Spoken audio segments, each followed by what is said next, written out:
The Dr. Oba Tashaka Show.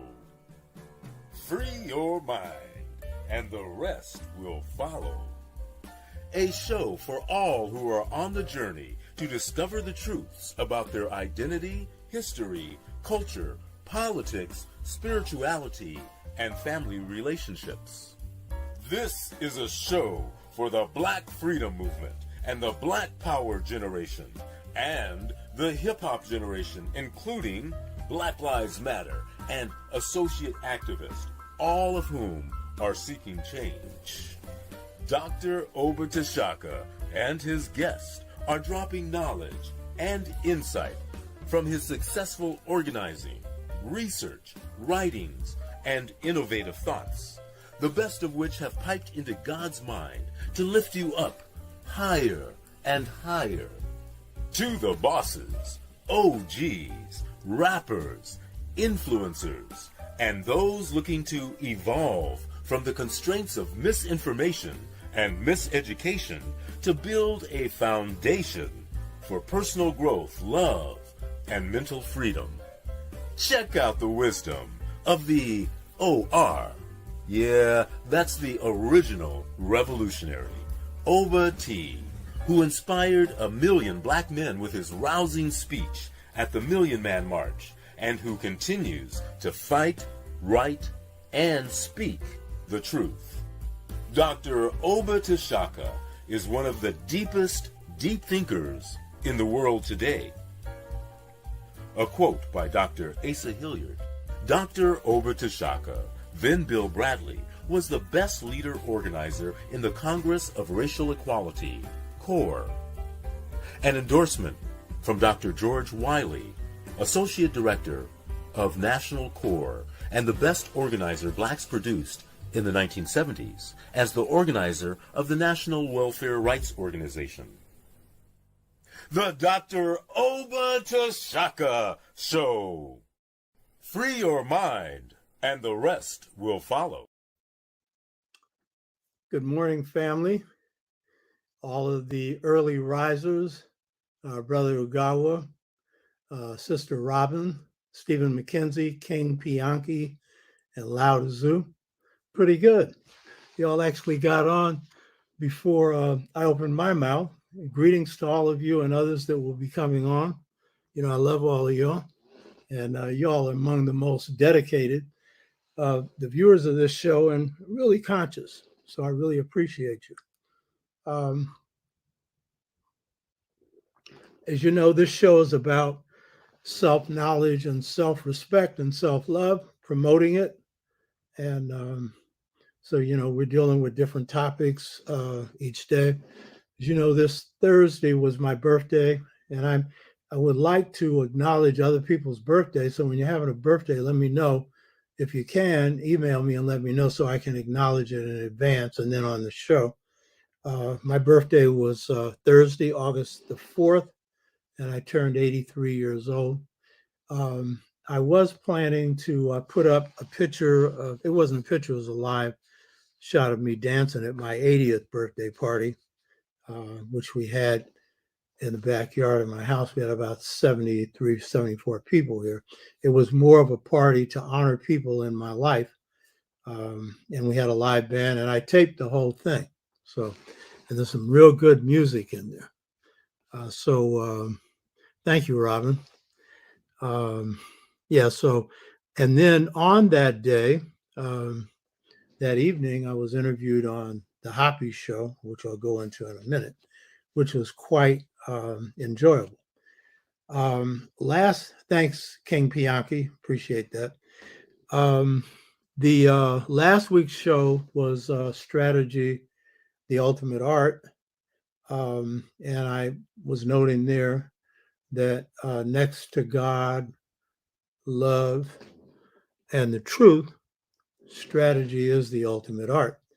And so that was something to exchange with you on an introductory basis, not only for what can be done when we're doing work in our communities, but how we can improve our lives in terms of the best strategies for good health and under oppression, whatever wealth you can achieve, and happiness. And please believe me, even though we're dealing with this mess called America, there's plenty of room for happiness. It depends on what you do and how you conduct your life, and of course, how your opponents do. So that's not something you always have control over. So one of the things to get out of the strategy piece personally is that it's a real help in day-to-day life because it helps you make the best moves. That's really what strategy is. It's like a dance. It's the best moves. And you do that in a lot of ways. But one of them is whatever you do, think about the consequences of your actions. And it may be some things that look like it's going to be very enjoyable. Might be a romantic relationship or a job or who knows, friendship. But if you see down the road, this is going to be damaging to you, don't do it. Don't wait until it hits you in the head. Do it right now. And especially when it comes to relationships, you know what I mean? If you see this isn't something going to work out, don't be trying something. It's like putting on a pair of shoes that hurt. You know what I mean? Don't do it. You know what I mean? So strategy's got a lot of different applications. I want to send out a real warm, heartfelt thanks to Sister Felicia Bradford, who's one of the leaders of the Hoppy family, HAPI. I want to thank her and her family for having me on their show on my birthday.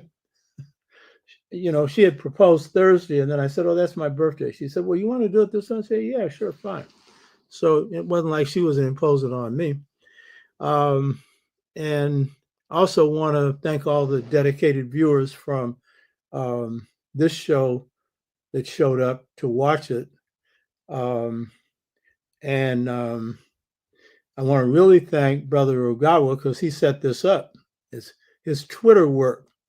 Apparently, this lady had been looking for me, didn't know how to find me. So I was here hidden in plain sight.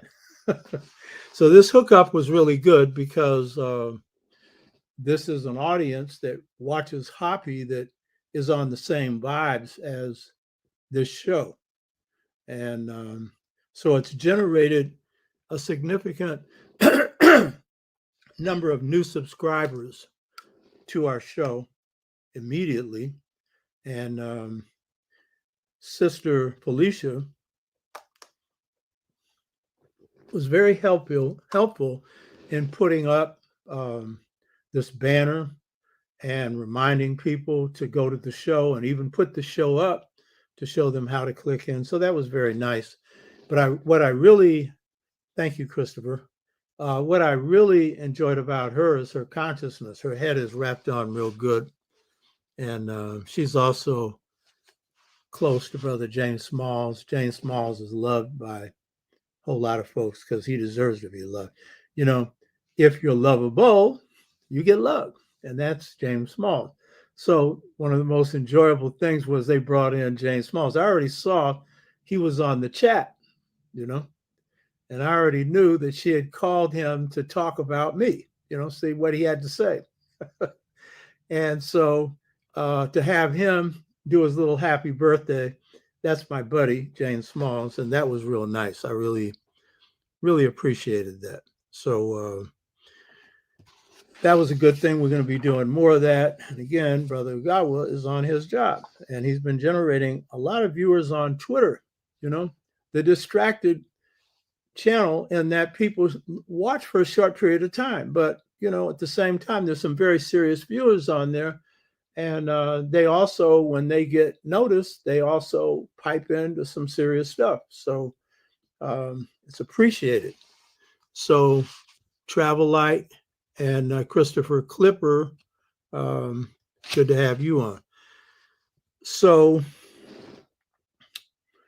this show has featured themes on African history, African culture, and African American culture and some history. That's unlike what most African-centered oriented scholars or channels or whatever are doing. It's just one. It's usually just African. And for me, it's a balance of both for a lot of reasons. One is you really can't apply what you've learned from the past unless you're applying it to your present, which is your culture. And the other is we've got a rich culture, and I spend as much time studying it as I do African culture, because this is the one we recreated here, you know. So this whole month is dedicated to African American, or what I prefer to call New African culture. It's not the only month we're going to be dealing with it, but for a lot of reasons, this is the focus for this month. So the topic for today's show is how popular, how African American culture was created, the culture that becomes the popular culture of the world and the classical culture of the world. So it's going to focus on how it was created. Of course, for some people, that's an amazing thing, because if you don't have a culture, how are you going to be talking about how you created it? Well, so that's what this show today will be focusing on. It's an introduction to it. And I've had other discussions on this, but this is going into it from a different angle. And then next week, you're going to have the pleasure of discussion with one of the greatest jazz musicians ever, John Handy. If anybody knows jazz, the first thing they'll say is hard work, because that was a 1 million record selling record by John Handy. John Handy played with all the greats: Coltrane, Miles Davis, Dizzy, a host of others, and is still in contact with some of those that are still around.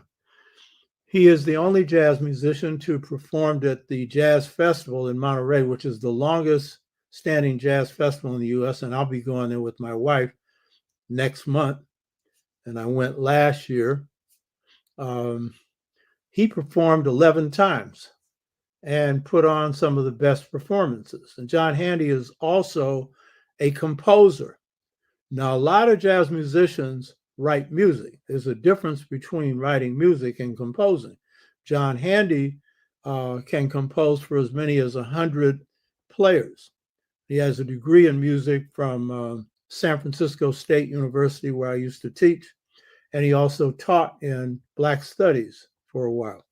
So he's a jazz musician, and he's constantly dealing with that now. He's, I think, 87 years old and in good shape.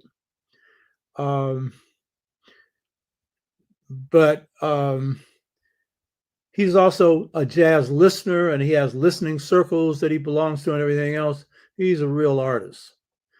And so we're going to be having a very interesting discussion on the high point of African American culture, because this is the thing that we'll be talking about today. We have two things we did in this country around this subject. We created a culture and an art form. And that art form is like the icing on the cake of the culture.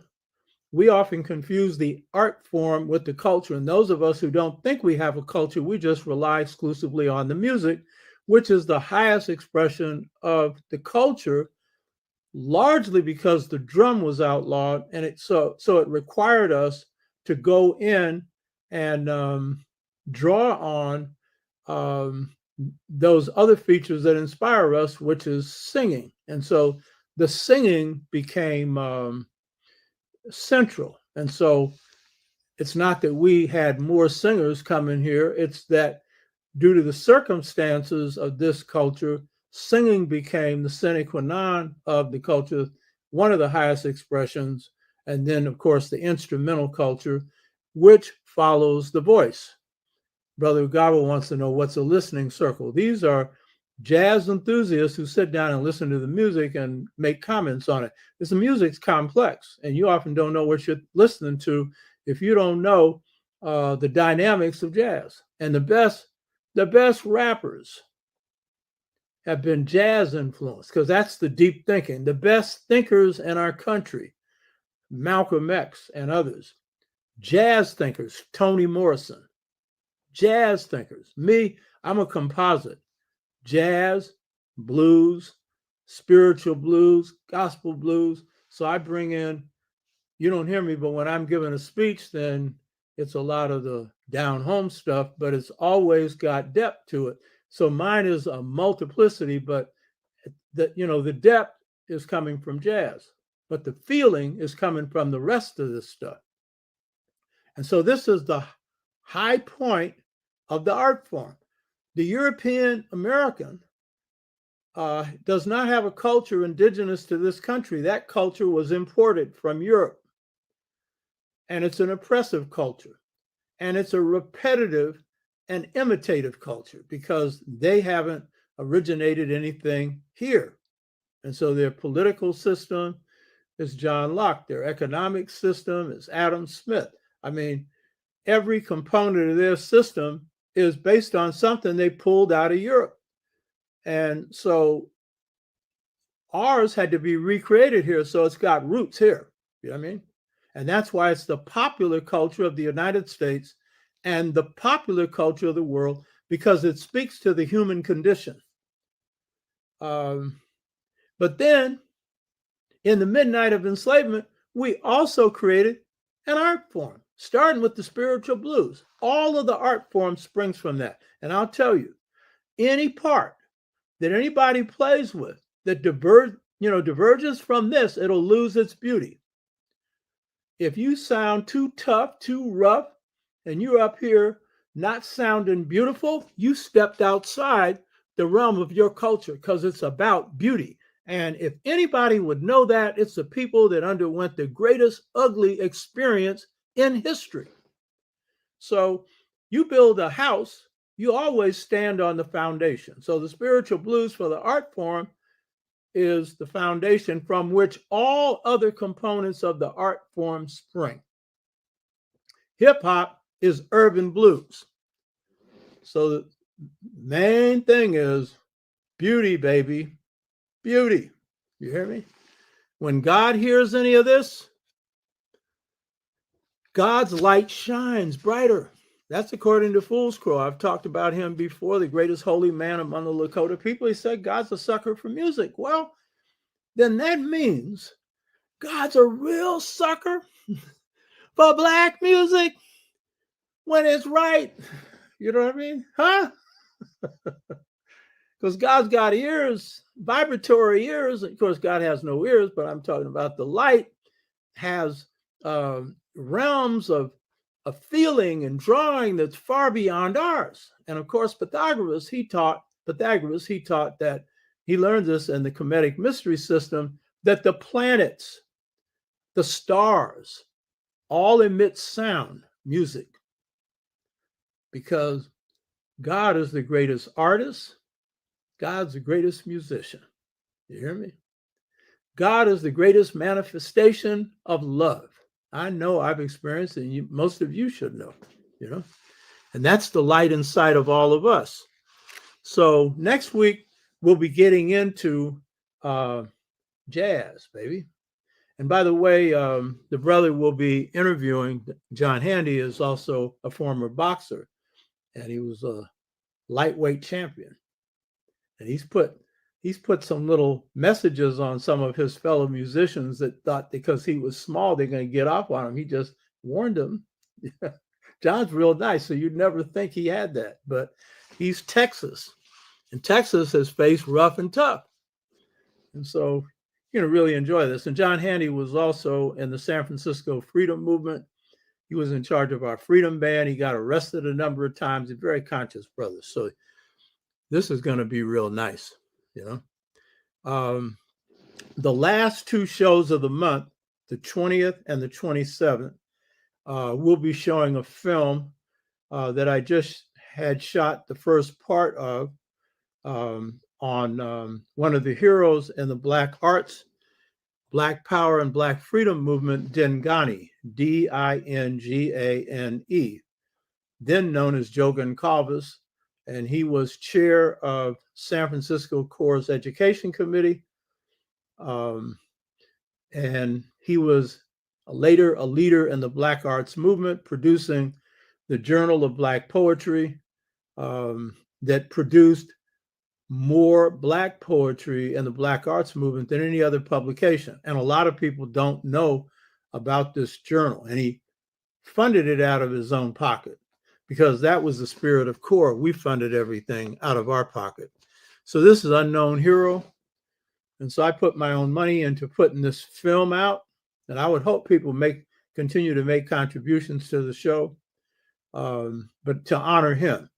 And then on 2 o'clock on the 27th of August, we'll be having a outdoor celebration on 73rd in Oakland. I'll give you the address next week, 2 o'clock on, and to, celebrate him in the community. And Sister Sonia Sanchez, one of the great poets of the Black arts movement, she will be piped in through Google and will give a eulogy. I'll be giving a general presentation on Dingane, and she'll be giving a eulogy. And Sonia Sanchez was also a member of CORE in New York. So we're going to be dedicating the last two shows, the 20th and the 27th. We'll show part 1 and part 2 of this film on Dingane on each of these shows. And on each of them, we'll have some comments that people can make after the show. Now, when it comes to today's topic, how African American culture was created, and I hope you all appreciate the cover or the promotional leaflet that's done by Brother Cinnabar, who's my computer tech person. And it's a picture of Charlie Parker and Zora Neale Hurston. And this brother has real good taste, Brother Cinnabar. And they kind of embodied two different things about the culture. Zora Neale Hurston, a master about knowing and living the culture, because she comes out of a Black town, Eatonville, which is one of the first all-Black cities organized by Blacks in the United States, and then went on to get a degree in anthropology, studying under Franz Boas. And she centered herself on our culture and practiced it at the same time. So I've read just about all her books. She is someone you have to know to be grounded in the depths of the culture. She is one of the most important people, one of the most important. As I pointed out before, her best work is Mules, M-U-L-E-S, and Men. And of course, Her Eyes Are Watching God. That was a novel. People are, knowledgeable of that, and that's beautiful. But Mules and Men, that's where she literally dived deeply into the culture. Actually, was initiated into voodoo, and she was dealing with voodoo in the South. And then she wrote another book on voodoo in Haiti, where she went also and studied that. And then Charlie Parker. They called him Yardbird or Bird because he was in a car and drove over a bird, and then they pulled that bird out and cooked it. Because those were times, man, if you got a free chicken, you got it. You know what I mean? So that literally Bird was the reason he got that name. Charlie Parker is one of, also called Bird, is one of the greatest musicians produced in this country or the world. And he's an innovator, along with Dizzy Gillespie and Thelonious Monk, of bebop, the most complex musical innovation in the 20th century, and a music that brought the roots of Black music back to its source, polyrhythms. Because a lot of the attack on the culture was an attack on the drum, for example. And so when the drum was outlawed, we just took the rhythms other places. And the most important place was the spiritual blues. And in everything else we did, the whole body became a drum. And then we brought it back. And so bebop is an example of re-Africanizing the music. And Charlie Parker was like the bird, literally the beauty, and he drew heavily from the blues. And Dizzy was more the architect, the intellectual. And so he did all of this. And so was Charlie Parker. Charlie Parker, deep thinker. These guys would spend a lot of time talking about quantum physics. You understand? But Dizzy had all these complex things he could do with an instrument, you know. And Dizzy was a philosopher. His book, To Be or Not to Bop, you should read it. One of my specials is African American music. The other one is the Black church. And the other one is the Black family, to which I hold the paradigm on the world for African families. So I don't just deal in the ancient, but I deal with this. And one reason is I come out of Black liberation movement. That's an active culture. It's everyday Black people that woke me up. They got me in the movement. I know what this culture is. You know what I mean? And so I spent a lifetime appreciating it. It's what I came out of with my mother and father and my grandmother and great grandmother, as you all do. And so that was the real reason that my thing is both African and African American, or African and New African. It's both. You hear me? You know what I mean?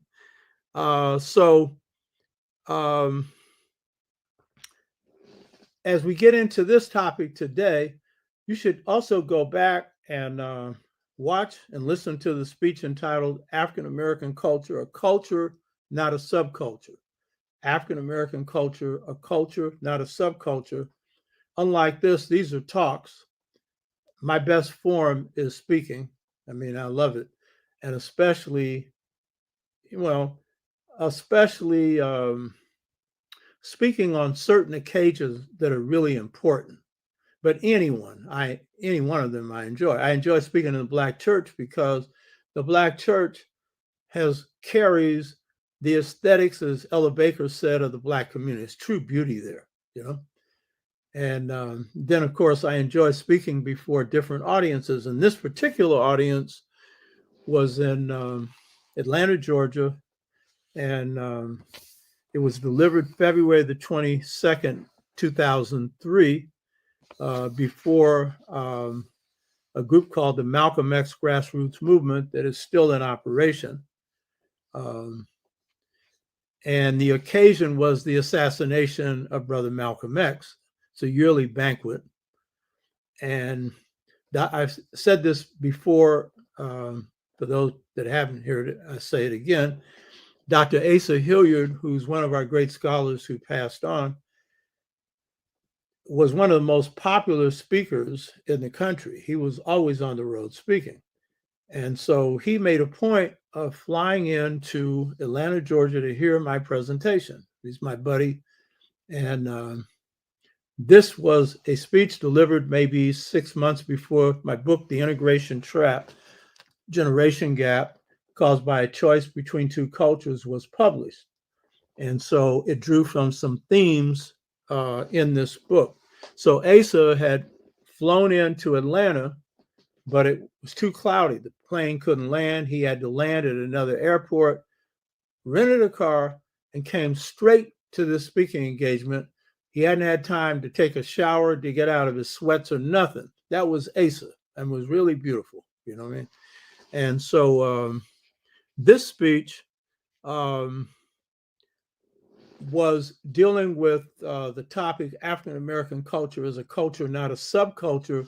And so I went into some of the central precepts of African American culture. The book, The Integration Trap, which came out later, which some of you have bought. I don't know how many of you have bothered to read it, and I know most of you haven't bought it. This book is multi-dimensional. It has many features to it. So one feature is the revitalization of African and African American communities. That's one. And it was focusing on a vision that God gave me. I've addressed this in some previous presentations. It's the best analysis on why we're in the shape we're in right now since 68 and how we get out of it. And it's also a good analysis for the world African community. This book deals with the world's first people. It's a follow through in some ways on the mother principle, return to the African mother principle of male and female equality.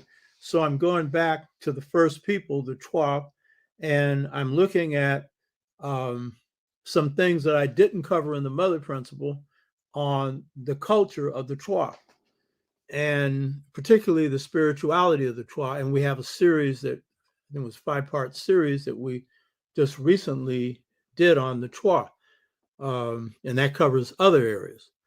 So the reason for doing that was that my conclusions around the state of the Black community today in this country and globally is that no program is going to work unless it has culture tied to it.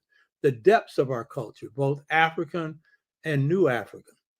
And seeing as how the generation gap is the biggest divide in the Black community, culture is really the bridge over which, you can bridge the cultures. So that was part of the reason for going back to the Twa. And then it was also to show that I'm shaping a new school of history. And that new school of history is based on a Twa foundation. So then the third chapter moves into how the Twa then give birth to agriculture and set up the first agrarian systems in the world, agricultural systems in the world.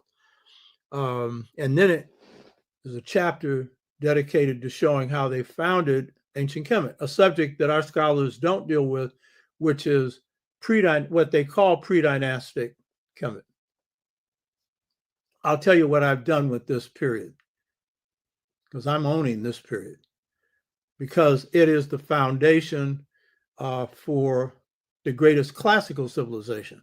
It is the basis. All of the elements of civilization was not created after 3200 BC. It was created 10,000 BC as a pharaonic civilization, probably around 6,500 BC. Our scholars don't study that. And this is my specialty. Why? Because one, it's an area that's uncovered. I'm not going to go into what people have covered well. Diop, Obenga, they've covered dynastic Kemet well. I don't need to cover that. So I'm covering what hasn't been covered, but for a reason, because this is the root. And it's the foundation of the creativity of ancient Kemet, but also the most just periods in Kemetic civilization. So a chapter is devoted to the Anu, which is on the front cover. This is this little one here. And he's got his left foot forward, staff of authority. That's a symbol. The left foot forward is of nobility. The staff of authority is of eldership, and it is the symbol for Medu Neter and Medu Nefer, because as Dr. Jacob Carruthers pointed out, Medu means staff. Neter, N-E-T-H-E-R, it's the staff, in this case, of God's word.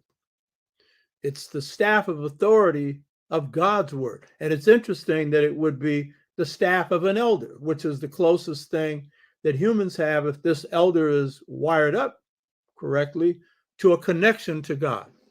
And so, but this carving here is the oldest proof that Kemet was founded by Black folks.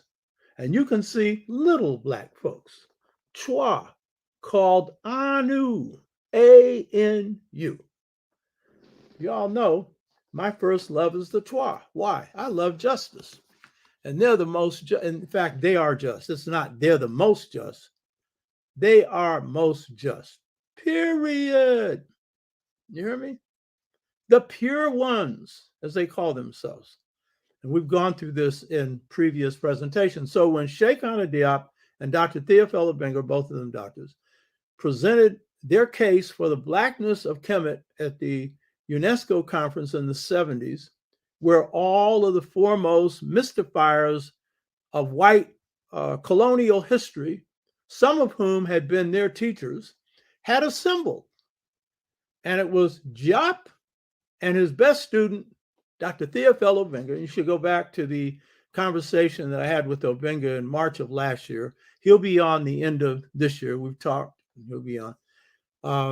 And so what was the best proof that Dr. Sheikh Anta Diop presented to prove that the pharaonic civilization of Kemet was black? It was this right here, right here.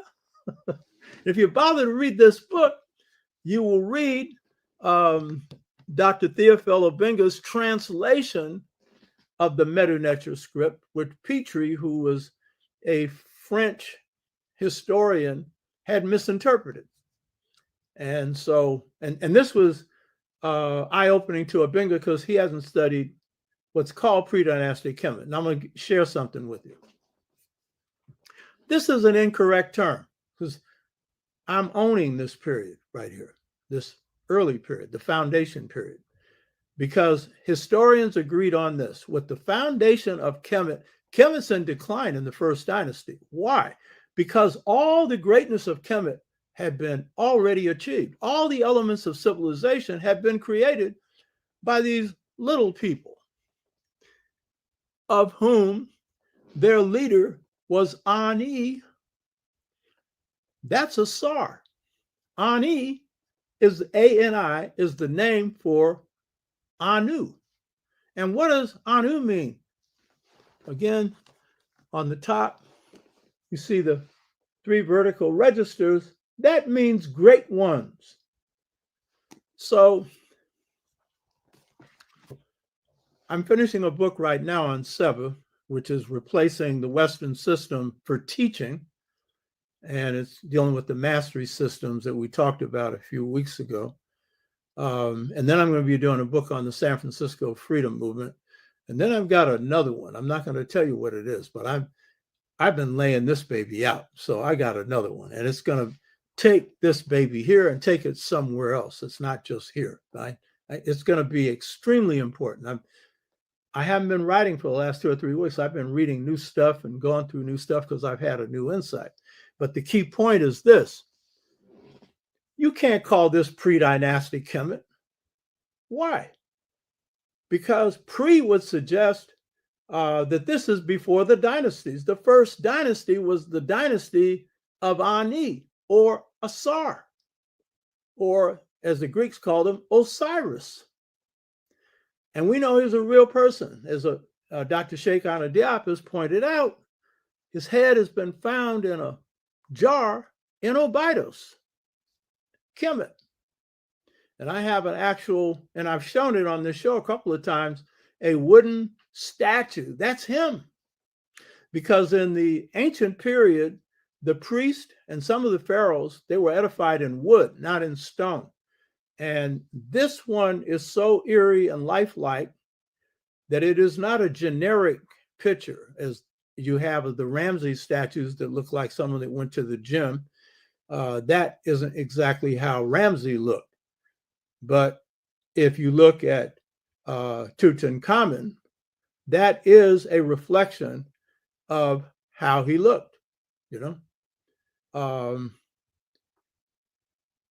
So this particular wood carving is a representation of him. So I'm saying that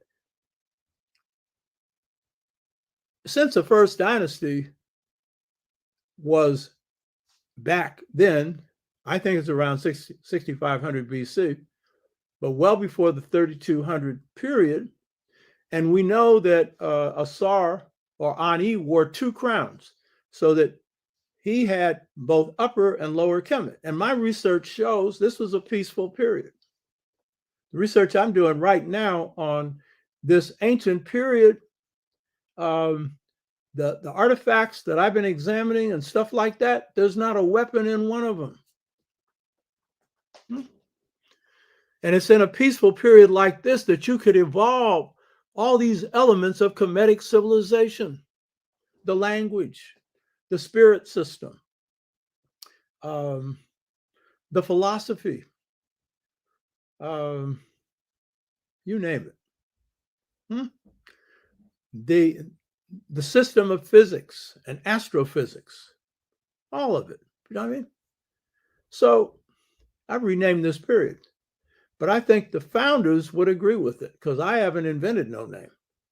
This ain't no pre-dynastic period. This is the period of the great ones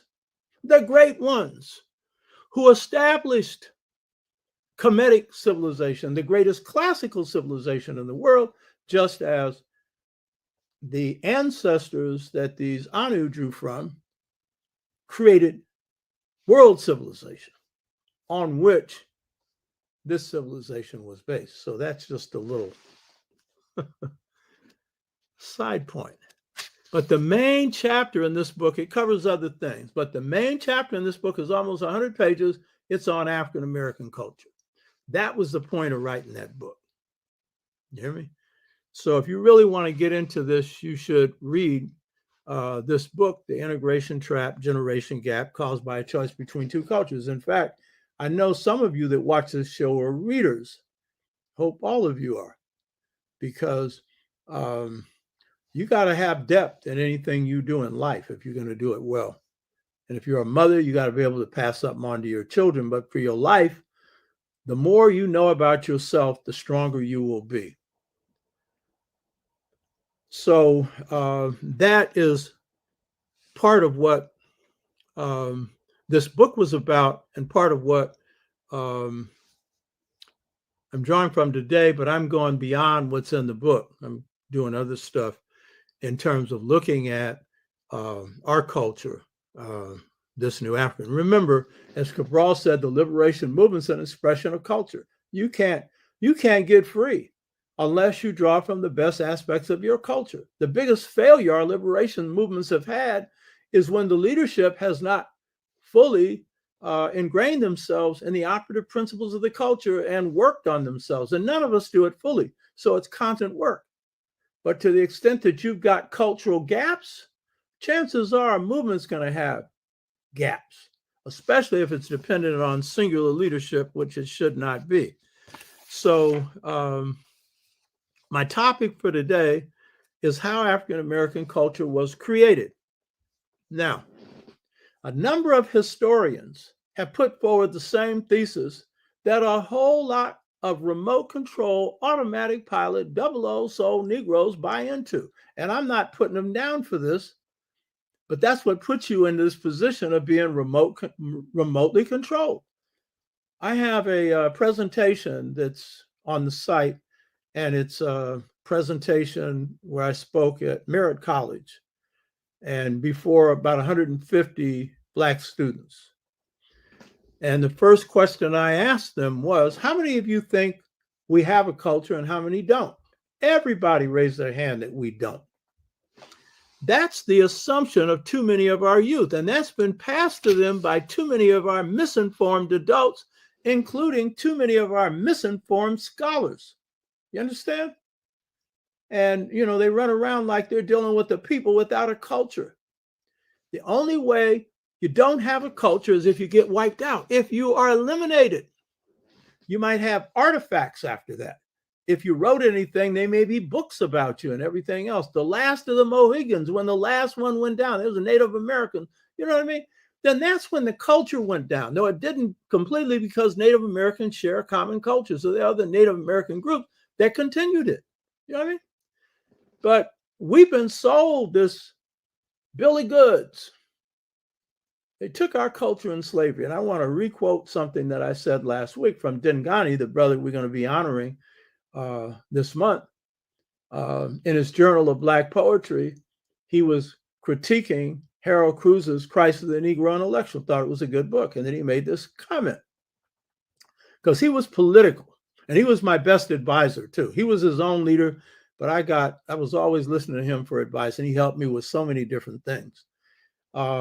So he said, how could a people with a garbage can culture convince another people that they don't have a culture? How could they? Good question. Now, I must say, all of our people don't buy that. We got a significant number of Black folks that know that we have a culture and who are deeply in it, proud of it. The sister that I had on, Kuji Chagalia, who's a former student of mine, she was on last year. And you want to talk about a fine sister? My goodness. In fact, her and her husband hooked up in my African philosophy class. I've hooked a lot of people up unintentionally. And she's somebody, she's in the All African People's Revolutionary Party, Kwame Toure's organization. She's a revolutionary sister. And she's got one foot in the African world, the other in the African American world. And she got two daughters look just like her, both school teachers, identical twins that had the same orientation, more or less, you know? So there's a lot of folks out there that appreciate that we got a culture, but there's a whole lot that don't. And you're in a world of trouble. It's kind of like, you know, you're going into a pawn shop and you kind of broke and, you know, you need some money. And so you got a piece of jewelry, you got a pawn, you know what I mean? But you don't know that this jewelry is diamonds. And I'm not into diamonds, by the way, but you don't know it. And so this guy can go in there and put his little thing on there and do a scientific thing and say, well, the gold is worth something. I'll give you $200, but this thing's glass. And if that's what you know, that's how you're going to go. You know what I mean? And so here we got the greatest jewel that any people can have, a magnificent culture. And we act like we don't have one. That's a tragedy. A tragedy. Because then you don't see the strengths that you have inside of yourself. One of the points I've made over and over again on this show is one of our greatest weaknesses is we underestimate our strengths. And sometimes we don't even know them. You know? So your culture is the greatest strength you've got. And it was forged under some of the most difficult circumstances as it was reforged, but it comes out of the depths of the most beautiful culture that humanity has created. And I'm not knocking other cultures because there's a lot of beautiful cultures. I'm just saying this is the most resilient. This is the first. It's a foundation for others. And some that are messed up today, they've completely departed from it. So they're in a world of trouble because everybody sprang from us. But some of them got off course. So one of the reasons we're misinformed is some of our scholars are. In fact, too many of them. So one of our great scholars, great sociologist, and in many ways a master thinker, was E. Franklin Fraser. And E. Franklin Fraser wrote the book Black Bourgeoisie. And he was a good man. So I'm not here trashing him. I'm just pointing out a big error he made. But that is a expression of an error that too many of our historians have made.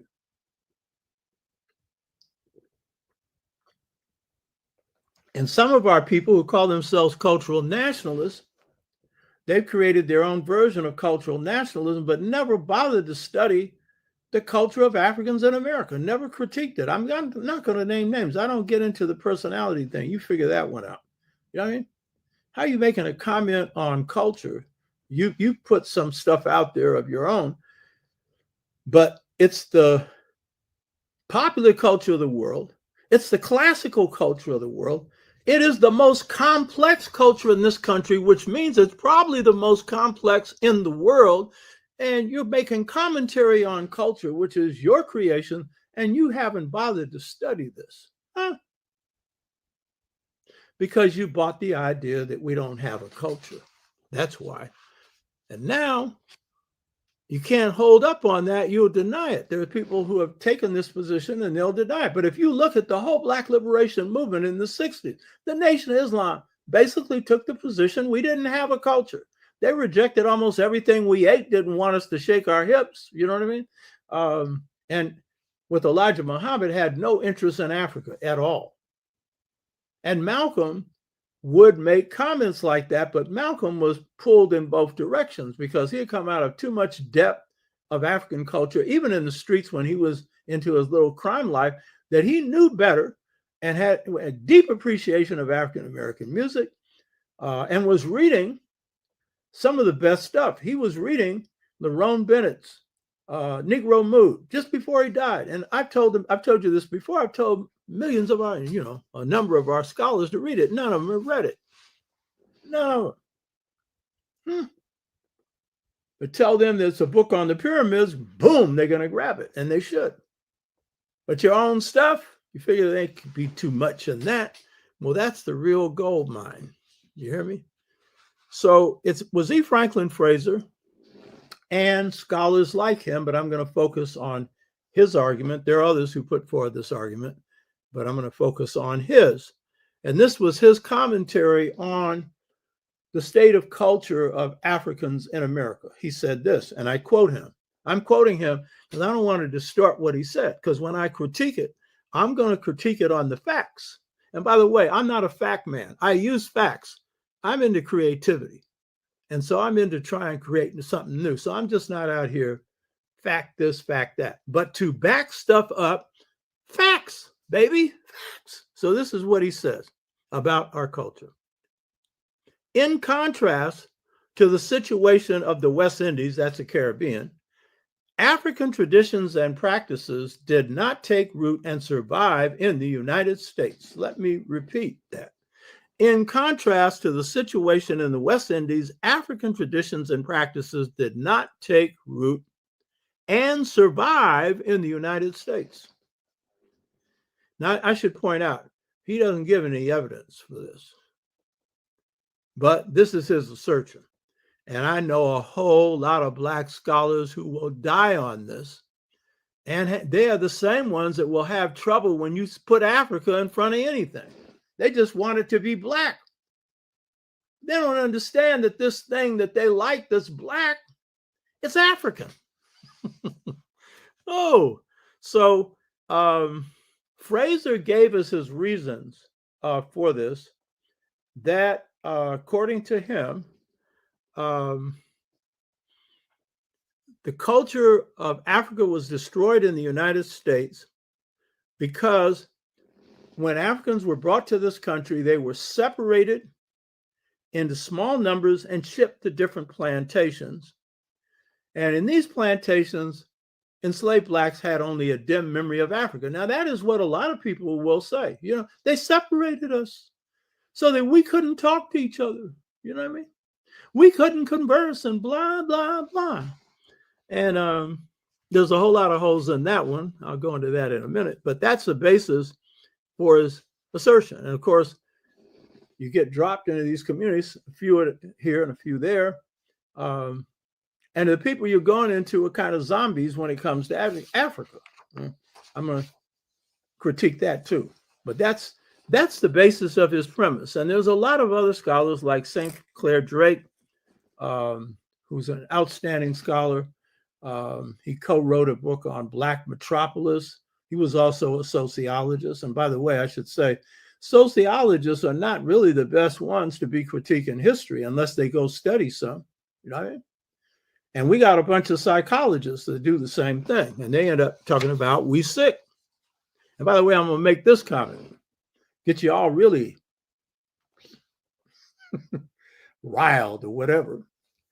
I have a brother who took my place at San Francisco State, Dr. Siri McDougal, brilliant young man, beautiful young man. I picked him as my replacement. Wade Nobles was retiring. He picked his replacement. His replacement didn't turn out too good. I knew mine would, because he had two signs that would indicate that. I just look at you and I can see this first sign, good home training. Hey, that means a good ethical base and a bunch of other stuff. And then the other thing I was looking for is discipline, because I'm leaving. I was in my 60s then, and my replacement is going to be somebody that can take the discipline forward. And they got to be young. There's a lot of older people pushing me, and they were good, but they got to be young. And so I saw the discipline. This guy has now produced 2 books. One on one of the shows we did, it was on Black youth. It was Black Masculinity, a book on Black masculinity that's outstanding, and a book on research methods. He is really into solid research. That's won awards, you know. So I was talking to him. We talked earlier this week. And I just made this assertion because he knows my position on all this stuff. And when he first came in to start teaching, because I was now on an early retirement program, he sat in on my most important class for the whole semester, African philosophy. That was smart. But that also showed he understood the foundation of things. Ended up marrying a Swazi woman from South Africa, a very nice sister. You know what I mean? So we were talking, and I just dropped this thing. I said, there's no data that can prove this, because we're dealing with 40, 50 million Black folks, whatever. We don't even know the numbers because the census ain't right. It's more than they say. But based on my knowledge of Black people, I can say this, that if you're looking at the average Black family, it's normal. And I said, what do you think? He said, oh, yeah. And then he said, a lot of our psychologists would disagree with this, because if you're in psychology, you got an investment in being sick, and then they've been trained to see it that way. You know what I mean? So guess what? At the end of slavery, and this is Na'im Akbar making this comment. Na'im Akbar is one of our great Black psychologists, one of the founders of the Black psychology movement. He made this after he did his best work on the psychological dimensions of slavery. He was talking about all the things we got that was wrong. He made this comment at the end. 2 comments he made. One was, but we need to study African-American culture, or the residuals. Now, I would have never written that book until I had done that, but that was an honest statement, you know. So you're going to be talking about what's wrong with Black folks. Well, what's right? And then which balances out greater? But this is the conclusion he made, because this guy's a brilliant man. He made this comment. Africans came out of slavery normal. You're darn right. And if we were normal then, we're even more normal now. You might say, well, we gone more nuts because of drugs and because of a whole bunch of other stuff. But that ain't most of us. So that's the other point that I want to make about that. You ain't going to come out of the most horrendous experience that humanity could have normal unless you got something extremely, extremely powerful to draw from. And that's your culture, baby. That's your culture. You hear me? And this boy up here talking about, we lost our culture. I pointed this out a million times before. The only way people lose their culture, I just said before, you get wiped out. You got to be genocided. That's the only way culture goes. Culture changes, transmutates. It does all kinds of things. It never remains the same. As that song goes, everything must change. Nothing remains the same. And so, but it's culture that carries you through, and all the elements of culture. So I'm going to show that this conclusion is basically based on wrong assumptions and really poor, if any, historical data. But before showing the errors in E. Franklin Fraser's conclusion, I want to acknowledge what he got right. Okay? He's right. And I made this point before, that the culture of Africans in the Caribbean and in another way, South America, but I focus here on the Caribbean, is more African than the culture of Africans here. It's a hybrid culture. That means mixed with African and European elements, but the African elements overwhelmingly prevail. Why? Because they were 98% on those islands. You just didn't have enough white people present to try and get into your business. So it continued with influences coming from, European culture, religion, language. But all of those got changed because the African was primary. So African cultures drop there with the people. They just come in and just continue the way things are going. Now they get catching hell, so don't let me leave the impression that everything's nice. No, it's just that the European doesn't have the numbers to wage the cultural war that they would try and wage here. And by the way, a trash can, garbage can culture, they ain't got much to operate on. So when they are doing their number, it ain't very sophisticated. That's why the Willie Lynch thing was a joke to begin with. And people who fell for that, again, they're the ones that bought the idea that we didn't have a culture. Black people waged cultural war from the moment our foot was put on these enslaved ships, to the moment that we hit one of those plantations. And it was a sophisticated cultural war because we came out of complex cultures. We were going up against unsophisticated, savage, brutal people. That wasn't hard to keep your culture going under those circumstances, contrary to popular opinion.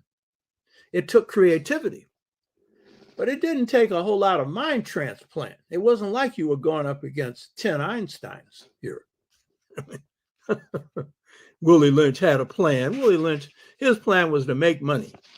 His plan was to do anything to you, and there was no Willie Lynch. How in the hell could you have a Willie Lynch in slavery when lynching only occurred after slavery? How could that be the name of the person that came up with this? And we were collectively going up against this system with collective warfare. Remember, our model was resistance. And so if you told the enslaved African to do something, he'd find a way to do something else. That was his spirit. If you studied history of enslavement, you'd know that.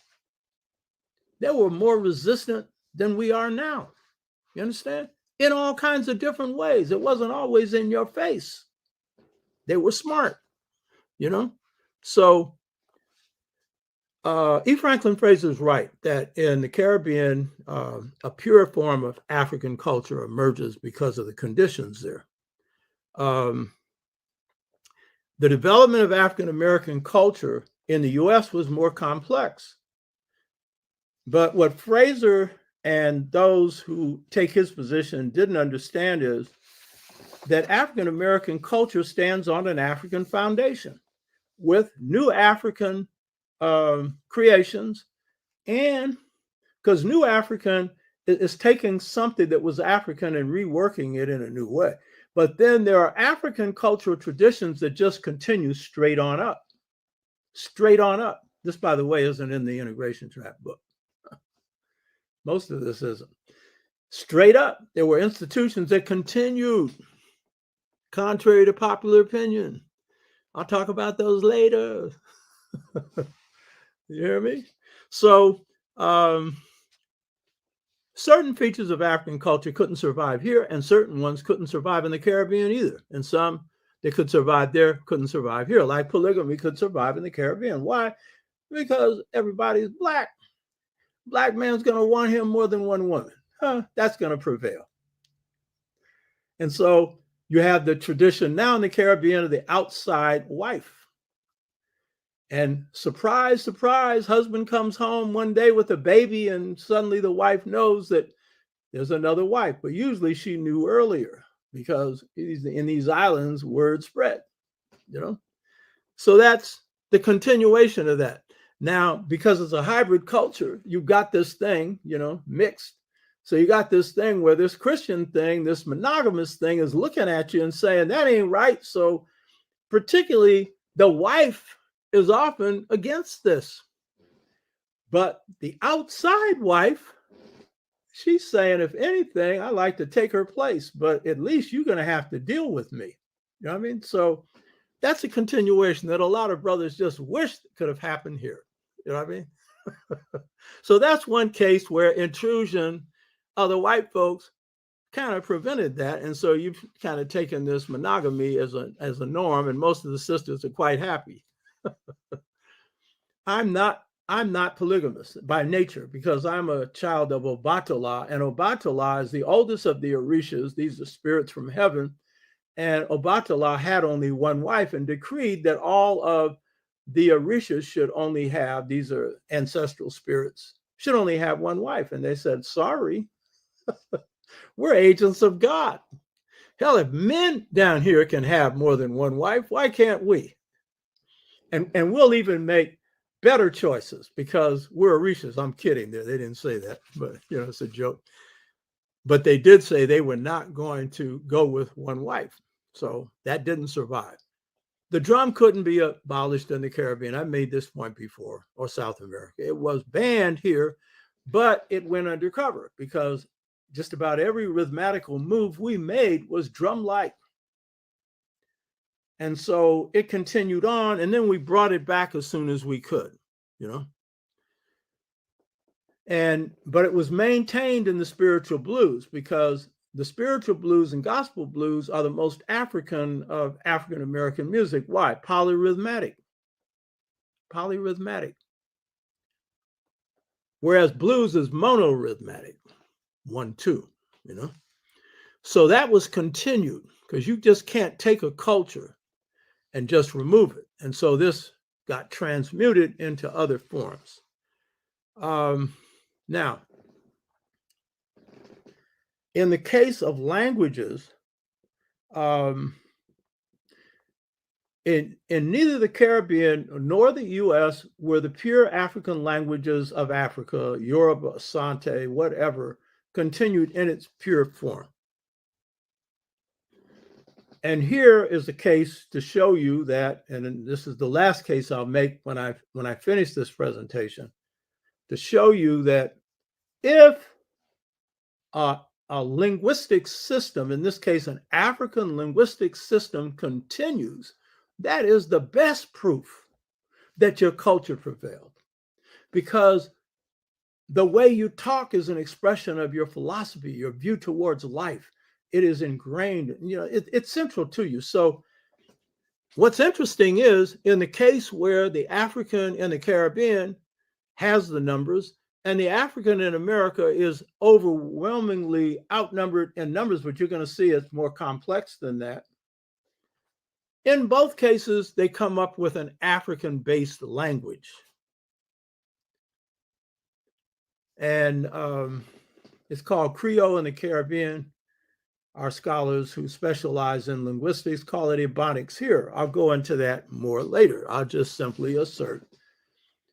You better believe it prevailed. Huh?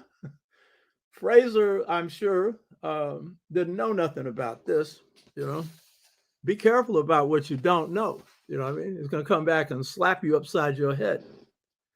So an African linguistic system prevailed in the United States and still does. And not just among the Geechees. And we'll talk about that in a minute as well. People in South Carolina who have the purest expression of that.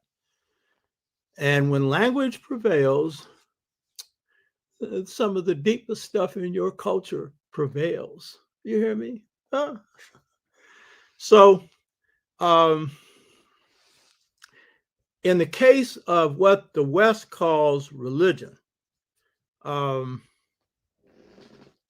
which Africans had none of. Africans had spirit systems, but they'll always call it religion. So get straight what I'm talking about.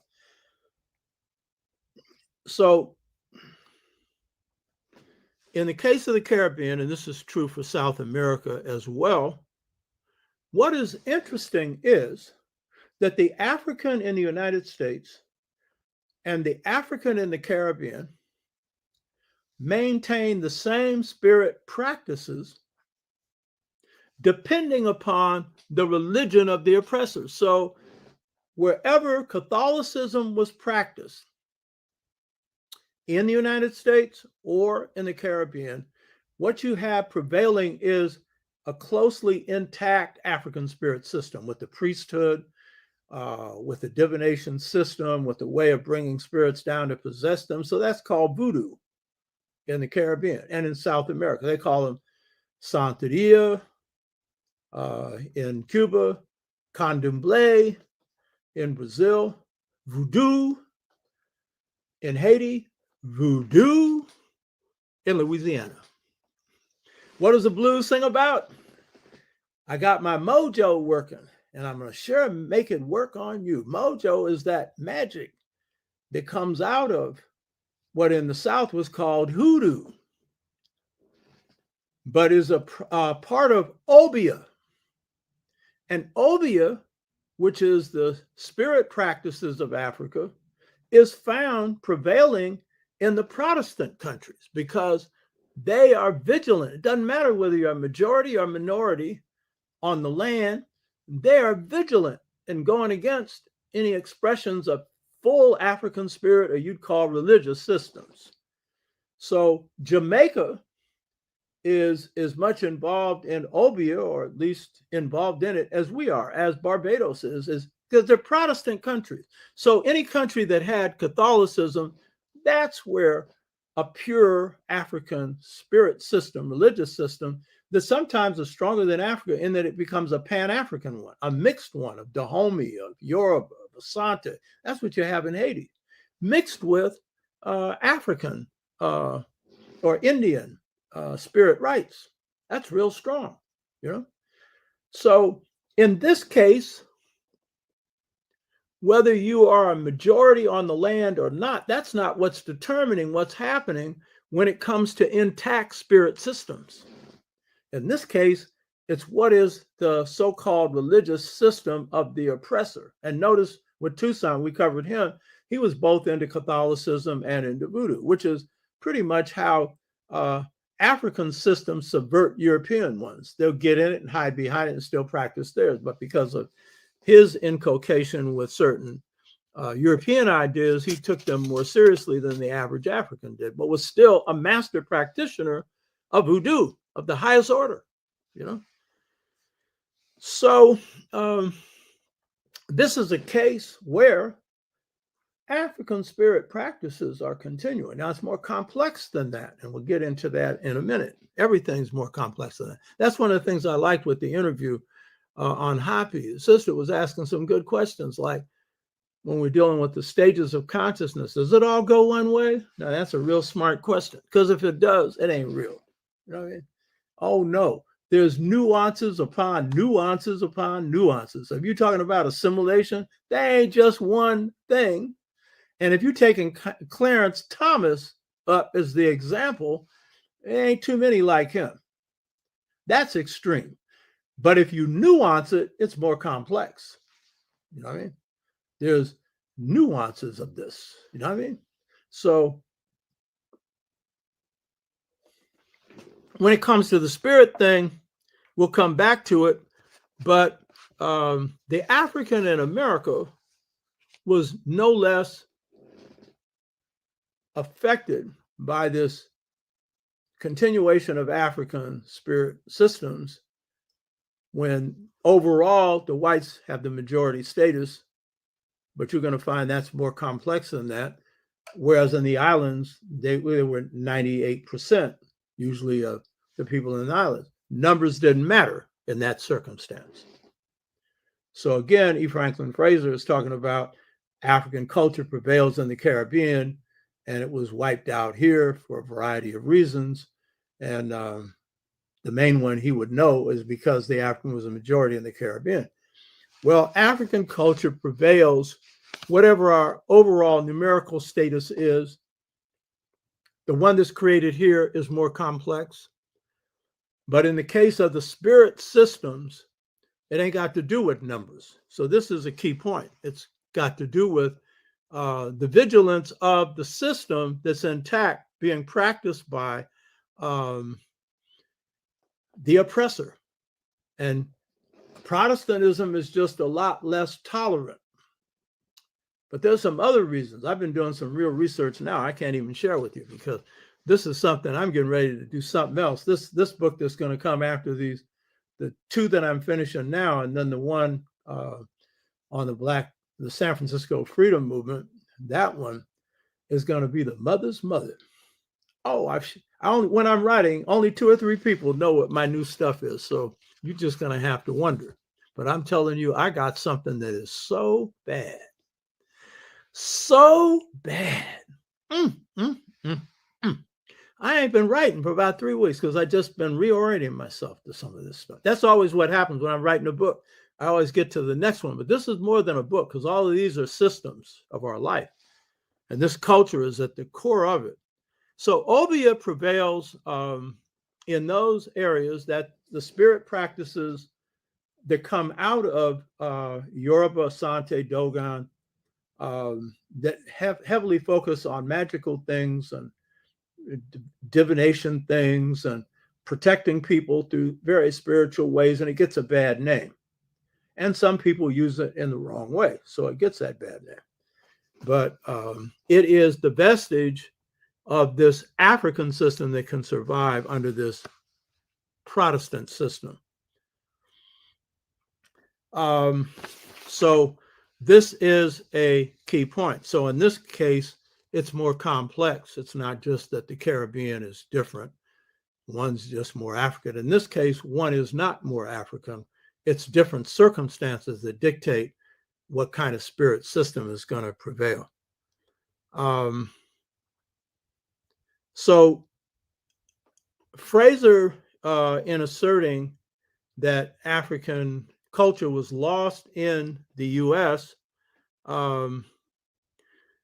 he incorrectly assumed that one reason for this was because Africans were enslaved on small plantations, where it was easier for whites to stamp out African culture, because close contact with whites should take you into a position where you become more oriented towards their culture. And certainly there's some proof for that in that house slaves tended to take on more of the culture of whites because of proximity, closeness to whites than field slaves. But that is even more complicated than it appears to be. But the key point is this assertion that Africans were enslaved on small plantations largely. The question is that true? He didn't present data. You know what I mean? He didn't present data. So here's an important fact and important truth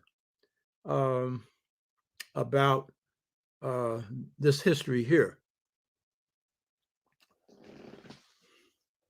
The number and percentage of small plantations in the United States did exceed the number and percentage of small plantations in the Caribbean or South America. That's true. Because you had absentee plantation owners. They got as big a plantation as possible and had these whites up here managing them, some brainwashed blacks too. So that's true that the percentage of small plantations was larger in the U.S. than in the Caribbean. That part is true.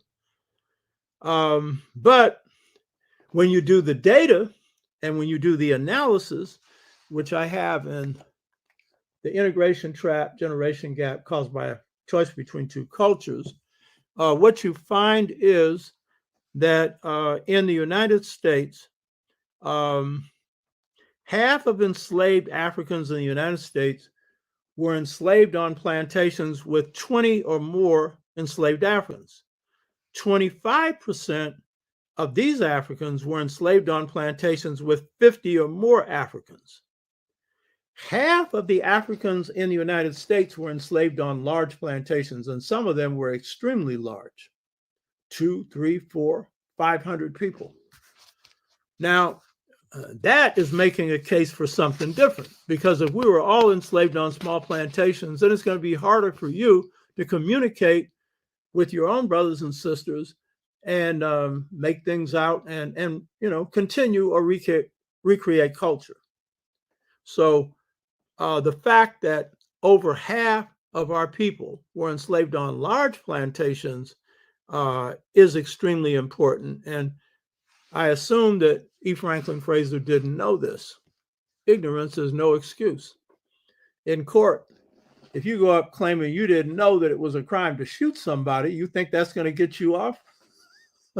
Now, I'm not saying he did that, because what he said wasn't as obvious, and I don't think he intentionally did this, but he didn't do the homework on this, So the fact that a majority of Africans in the U.S. were enslaved on large plantations mean that it provides a good environment for transmitting culture. Now, you might say it's not good because it's slavery, but what I mean is by having a lot of your people around, you're able to do things outside of the eye of your oppressor a lot, because they ain't got enough people to police you. That's the reason why a pure form of African culture prevailed in the Caribbean. They didn't have nearly enough. You know what I mean? So here's the important fact. With this number of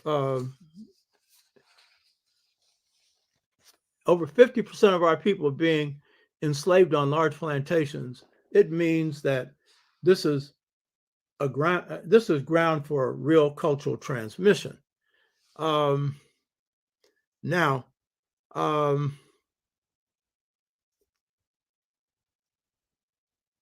this doesn't mean that whites didn't try to continue to suppress the culture. They did. You know what I mean? They did. I don't care how large the plantation was. The thing is, they couldn't handle those numbers. Now, there's another point to stress, and this is something I found real interesting. There were some blacks enslaved on the East Coast, some in the Midwest, where there were very few blacks. What's interesting about those studies, when you study them, the African culture was as strong in those areas where there were few blacks as it was in the Black Belt areas. And I'll give you one example. George Washington Carver, he was enslaved in Kansas City and was in the presence basically of the enslaver, Carver, and a few people that a blood brother, and then a few other enslaved Africans. But he was surrounded by white people. That's why he played an accordion. He didn't have no access to the instruments that black people would play, and was an accomplished musician. But guess what? He carried on the deepest principles of African culture, comes out of slavery, and is the greatest scientist in the world in the 20th century and so far in the 21st century. It's going to be hard for anybody to beat him. And if they do, it's going to be another African, but they're going to have to be solidly grounded as he was.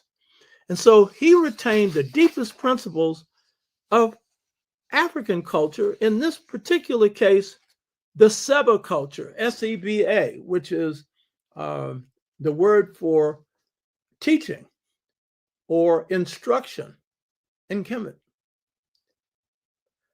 He had the idea of how you kept being yourself through the exact way that the Kemites described it. You got to read my book on Seba to get that one. I ain't giving it to you.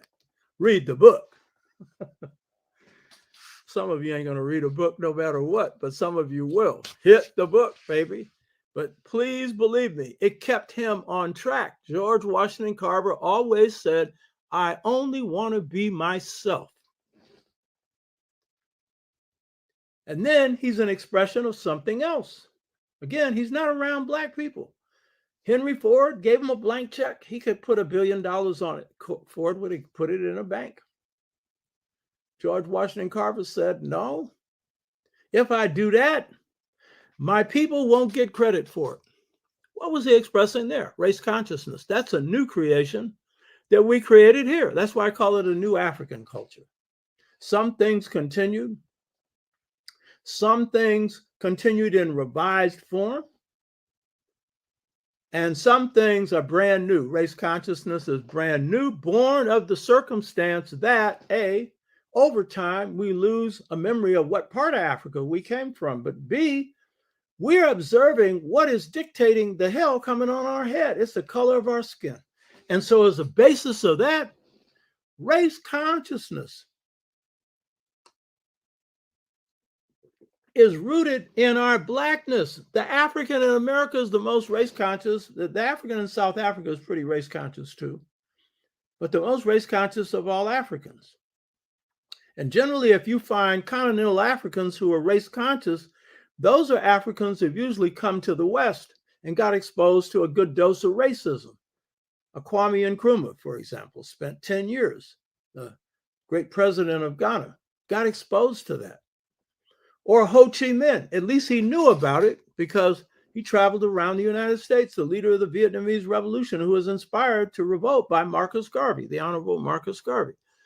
But that the race consciousness is so basic to us, it's a part of our bone marrow.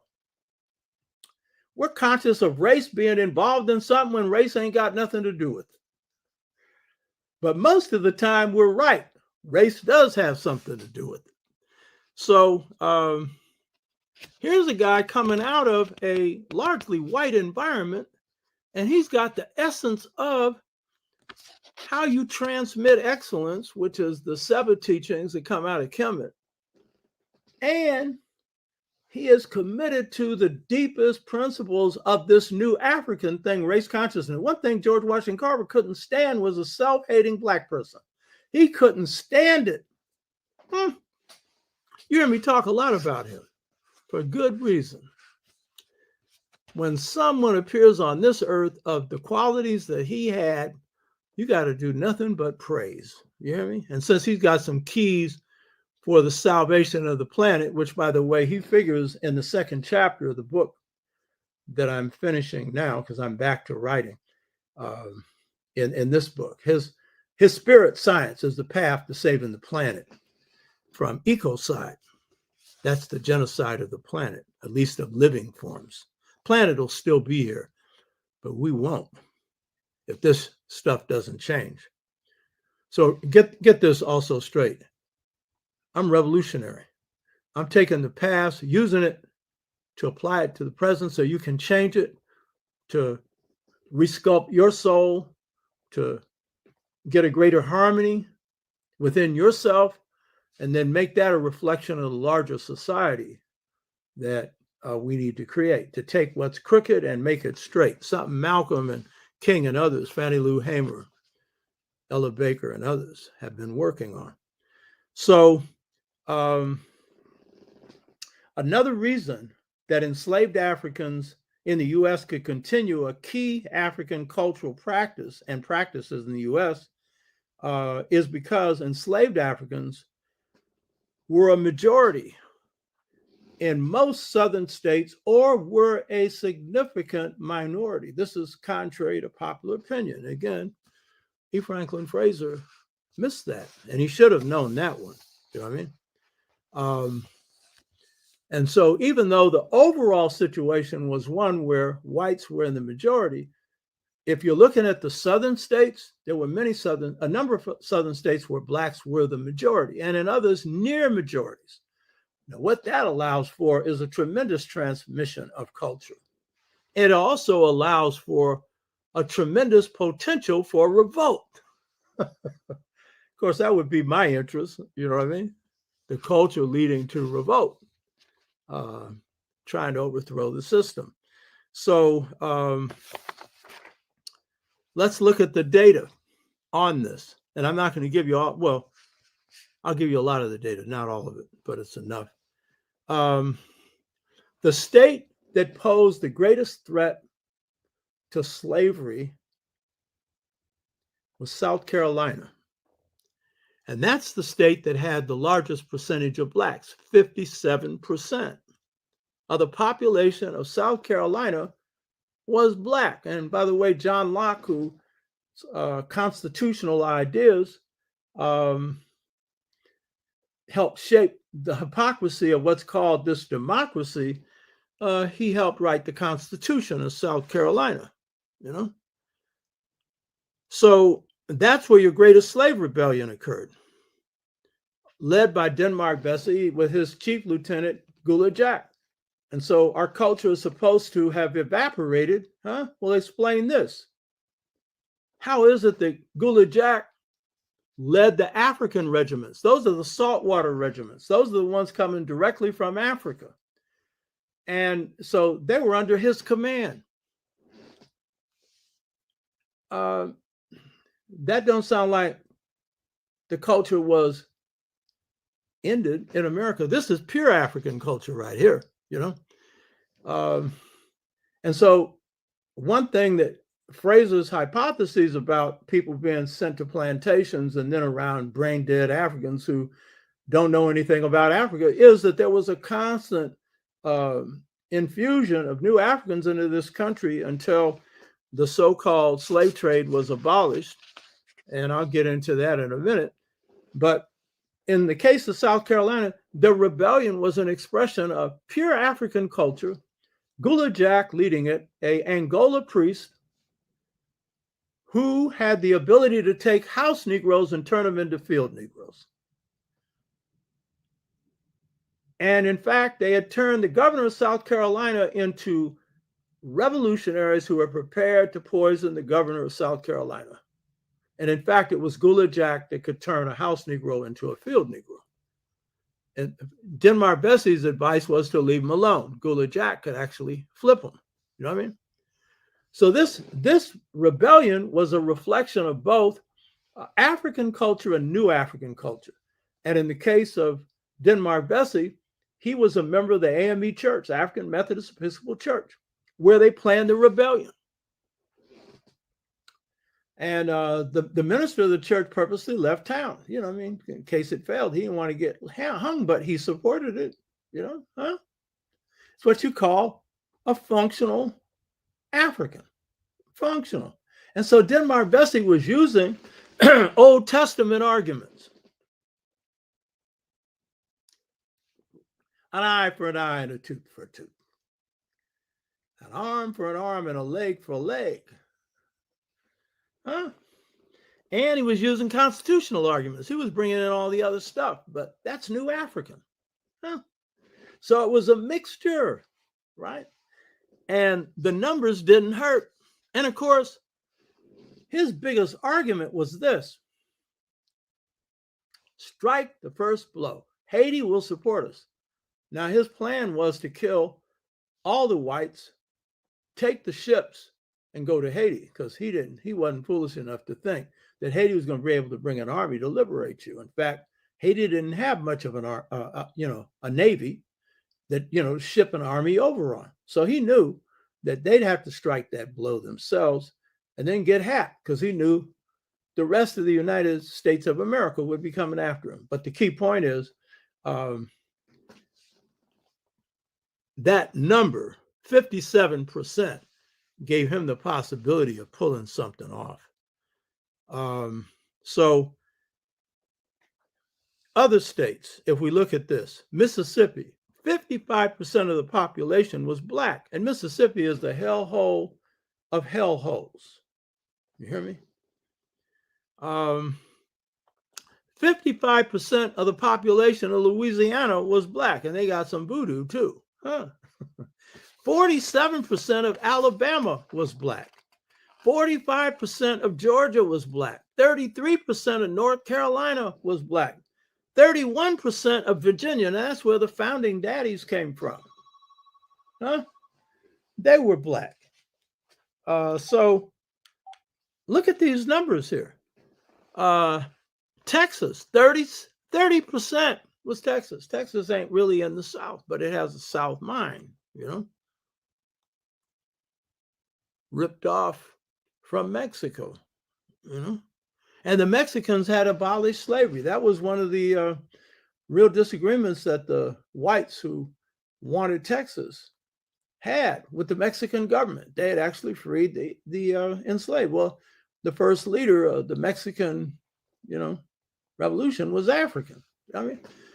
And of course they eliminated it. But that's not the picture you get of the Battle of the Alamo with TV and all that stuff. A bunch of slave masters, a bunch of savages. You understand?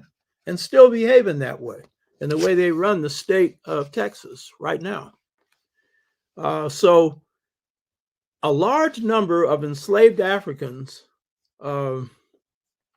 therefore come from states, a few in which they're a majority, and a significant number where there are a substantial minority. And so that provides a sea for the fish to swim, a sea for them to communicate, a sea for them to plan, and a seed for them to put things together. And by the way, the Denmark-Vesey Rebellion was the best planned rebellion in the history of the United States, based on a cell structure. And when they were finally betrayed by House Negro, almost all the leaders went to the grave without giving up anything, but the few that did could only give up that part of the cell that they knew, which was maybe 7 or 8 people. So it was the sophistication of that organization, not just their numbers, the brilliance of its leaders. That was key. So this scared whites to death. That's why every time they went to bed, they had to have a gun next to them and stuff like that. And when old Nat Turner got to him, well, the gun didn't do any good. Now, according to E. Franklin Fraser, the 2 key reasons that African culture couldn't survive in the United States was because we were packed in small numbers and shipped to different plantations where enslaved blacks had a dim memory of Africa. So that's his argument.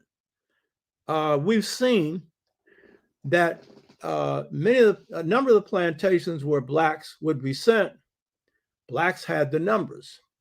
And some of them in states that they were sent, was a constant fresh intrusion of Africans coming from Africa. So how could they have a dim memory of Africa? But that was true throughout the southern states. There was a constant infusion of Africans coming in from Africa. And by the way, for the most part, the enslaved Africans had a high view of their brothers and sisters coming from Africa. They would make statements like they were possessed of African bravery. That was symbolic of them. John Henry Clark became the scholar he became because his grandmother taught him about uncle or his grandfather Buck, who was a big, brave African who took no mess from African people. Every time the grandmother got around to teaching anything, it was about her husband. And that was when John's interest in Africa arose. These weren't Africans that didn't have any knowledge of Africa. These were Africans with the spirit of Africa. You hear me? And that wasn't just first generation. It got passed on. Well, some other things got passed too. But the key point, it wasn't a simple thing of just shipping people off in small numbers to places where people suffered from amnesia and they just floated into becoming American Negro slaves. That might be the mentality of some people. I'm not saying Fraser had this, but it might be the mentality of some of our scholars who are doing this work. Some of us who have this position that we didn't, we didn't continue our culture, but that wasn't the mentality of most of our people.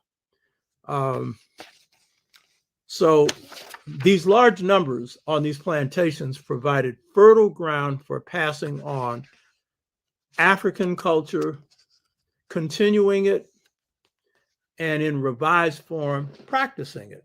And that's not to say other cultural intrusions didn't come in. They did.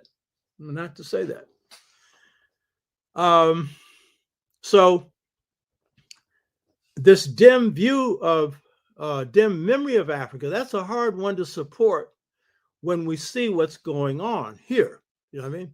Constant reinfusion of Africans coming from Africa. Second generation, as we looked at what happened in Haiti, second generation Africans still having a connection with the first generation, separated or not, the extended family community is going to keep them in contact with others who are. And so there's going to be a constant exchange and dialogue going on between these two groups. And so this importation of enslaved Africans into America, that is Africans into America, continues until 1808. And it's in 1808 that a ban is put on the further importation of Africans into the US. But that didn't mean that they stopped coming in after that, because there was no rigid enforcement of this. Why? Because the South had power and there was no real intention of stopping this in a serious way in the North. And so Africans still started coming in. So you have Zora Neale Hurston, who wrote a book on the last slave. And, you know, a very interesting book, and showing the mentality of the people who had come in and how they were relating to Africans who were here, and their effort to build an African village at the end of slavery, because they were, you know, still coming out of an African thing, which is the same thing that a number of Africans did after slavery, which was to build all Black communities, African communities. So the crux of Fraser's argument is that Africans were shipped in small numbers on small plantations, separated from each other by ethnic groups, and therefore couldn't communicate. And so that was a pure recipe for cultural destruction. This is his argument. And also being shipped to plantations with people speaking different languages, they couldn't even talk to each other. Well, first of all, they started developing what we now call Ibanis, but secondly, this argument misses something else. The Africans that were brought here, and I'm going to get into this in the next part, they came from certain groupings, mainly West and Central Africa. These groupings all shared common cultural unities, but that's true of Africa in general. And one of the most common features of African culture is bilingualism. Africans generally speak multiple languages. Dr. Theophil Obenga speaks 10 languages. His mother spoke multiple languages. That's where he got his gift, but that's a common gift in Africa. So if you think that because you're put among other ethnic groups and you can't communicate, well, yes, you could. First generation, you would know how to speak someone else's language. And second generation and third, you created some new basis for communication. But what you're going to see is that ain't what happened. Most Blacks weren't just willy-nilly separated like that. That is the biggest argument that most people have bought into when they say we have no culture. We were separated from our people. We couldn't communicate. And it's always the mighty whitey argument. You know what I mean? Mighty whitey did this. And it's like you weren't doing anything. Our people were fighting the whole darn time. You know? So there's a groundbreaking book on this, and it's written by a brother named Michael Gomez, Gomez. He's an Afro-Puerto Rican. And his book is entitled Exchanging Country Marks. Notice I do cite sources. And this is a groundbreaking work. I was fortunate when I was writing The Integration Trap to have read his work. And one of my spiritual daughters, Catherine John, Dr. Catherine John, who's from Jamaica, she's been attending a conference that he holds every year. It's over 1,000 people that assemble, because there are Blacks in this country that appreciate we've got a culture. So this is groundbreaking work that he's done. And I've done some research of my own. And so what his research and mine show is this, that while there was some separation, obviously, of families from each other, that was it, the will of whoever was running things. You could be sold in a minute. So that did happen, right? And there was some people separated by ethnic groups. And there was an ethnic group that nobody wanted except people in Virginia. And that was the Igbos, because they were the flying Africans. They committed, suicide, because they were so free, they couldn't stand any kind of restriction. So there are these qualifications. But the first thing to get straight is that Africans in the U.S. come from specific areas, specific areas in Africa, largely West Africa, and then some Central Africa. So where are they? 13.5% of Africans in the U.S. come from the Senegambian region, Senegambian, Gambia, Senegambian region of Africa. Senegambians come from West Africa. And who are they? The Wolof people of Senegal, the Fulbe people, Fulbe, Soninke people, the Serekole people. These are West Africans. And so 13.5% of the Africans brought from Africa to the United States came from this region, Senegambia. Now, how does this work? Because I'm not going through how this worked with every group, so I'm going to just give you a few examples. And the point that's being made here is this. According to Fraser, they just separated us willy-nilly. Well, the data shows this, that Africans were brought in here, a large number of them, because they had specific skills that were needed in specific areas. And those were agricultural skills. Those were also other technical skills. And so certain Africans were concentrated in certain states because of the skill level, agricultural and otherwise. And so this whole idea of just separating people from each other, it ain't that simple. Large areas of the United States, you had a concentration of people coming from the same region of Africa. Now, I don't need to tell you what that means. You want to talk about an opportunity for disseminating culture? That's ideal. Because guess what? Guess what? The money overrules everything else. So let's take an example of how this worked. Between 1760 and 1800, the Senegambian people made up 30% of the population of Louisiana. 30%. And by the way, this also included Bambara, and Malcolm's father is very likely Ajar to have been Bambara. They were warrior cultivators. They went to their fields with weapons. Some of them were Muslims, some of them were traditionalists, but the ones who were Muslims were traditionalists. African culture prevailed over Islamic culture. So it didn't matter whether they were traditionalists or not in terms of so-called religion, because in the case of Islam, religion, but the culture prevailed. The people that Malcolm's father probably came from, Bambara, taught their culture the same way the Dogon did, who had absolutely nothing to do with Islam or Christianity. Adunaso, Table of Signs.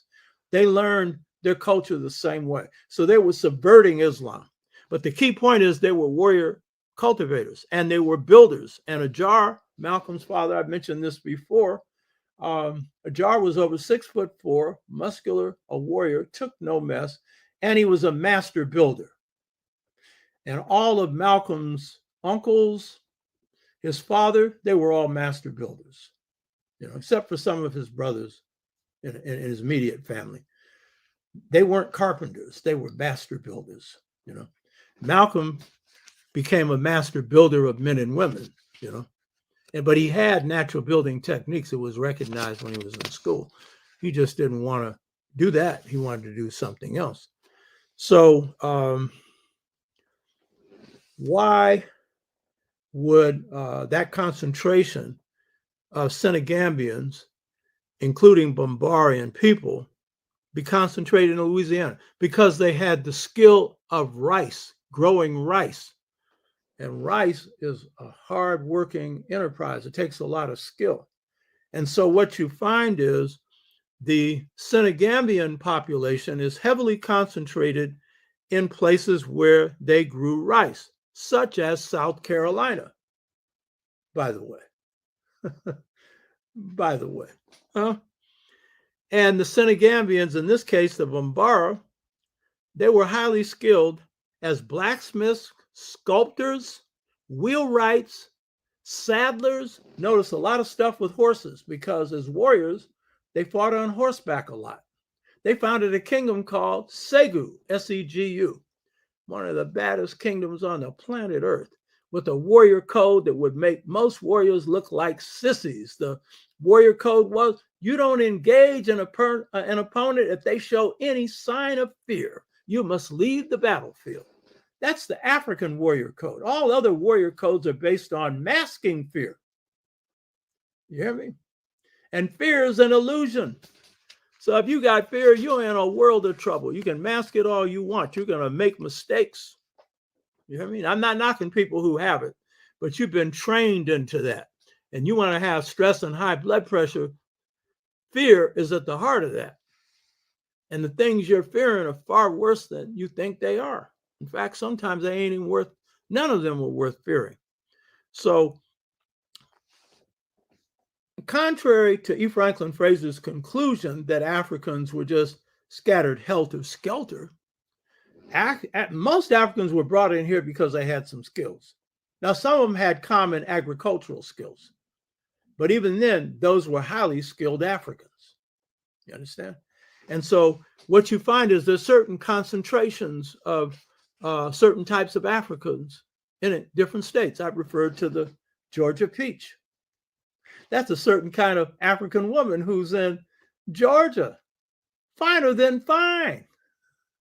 Or the Mississippi black woman. Oh, you want to talk about fine. Or if you want to deal with the Caribbean, the Jamaican black woman. My goodness gracious, because that's a lot of Akan women and men. I mean, you want to talk about beauty? You got to redefine it when you look at that.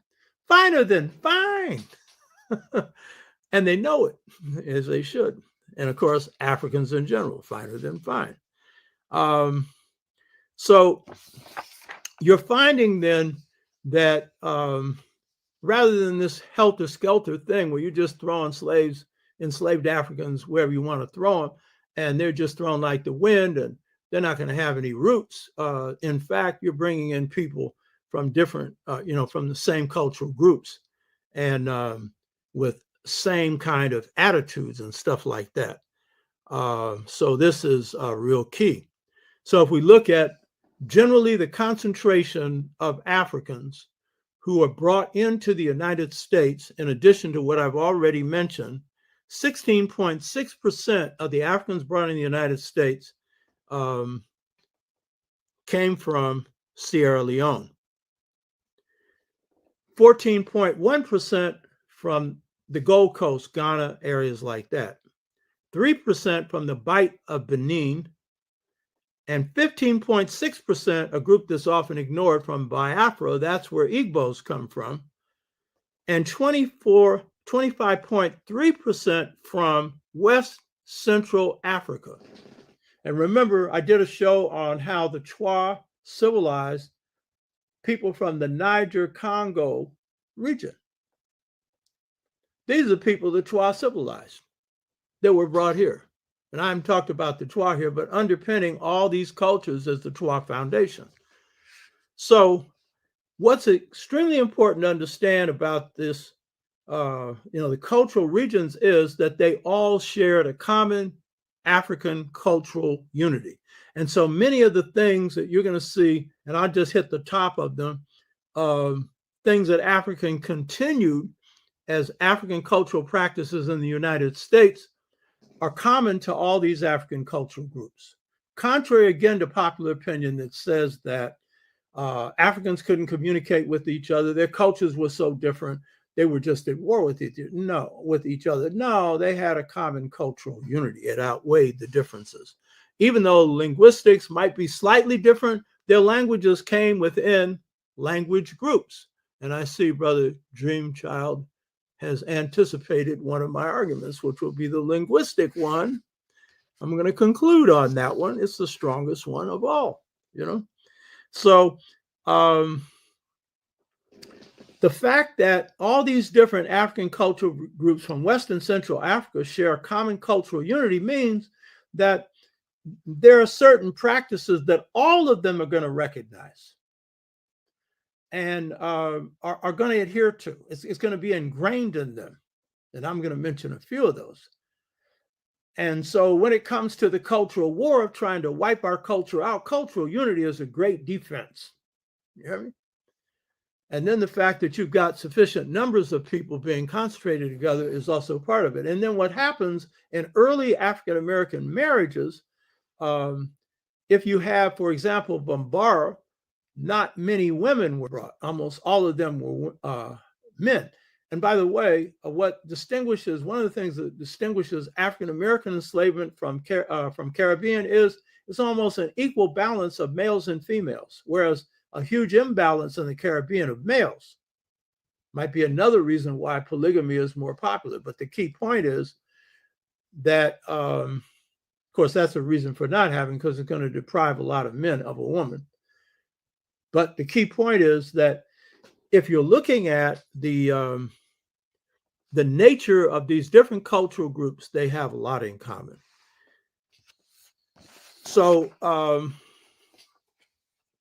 key cultural institutions of Africa continue in the U.S.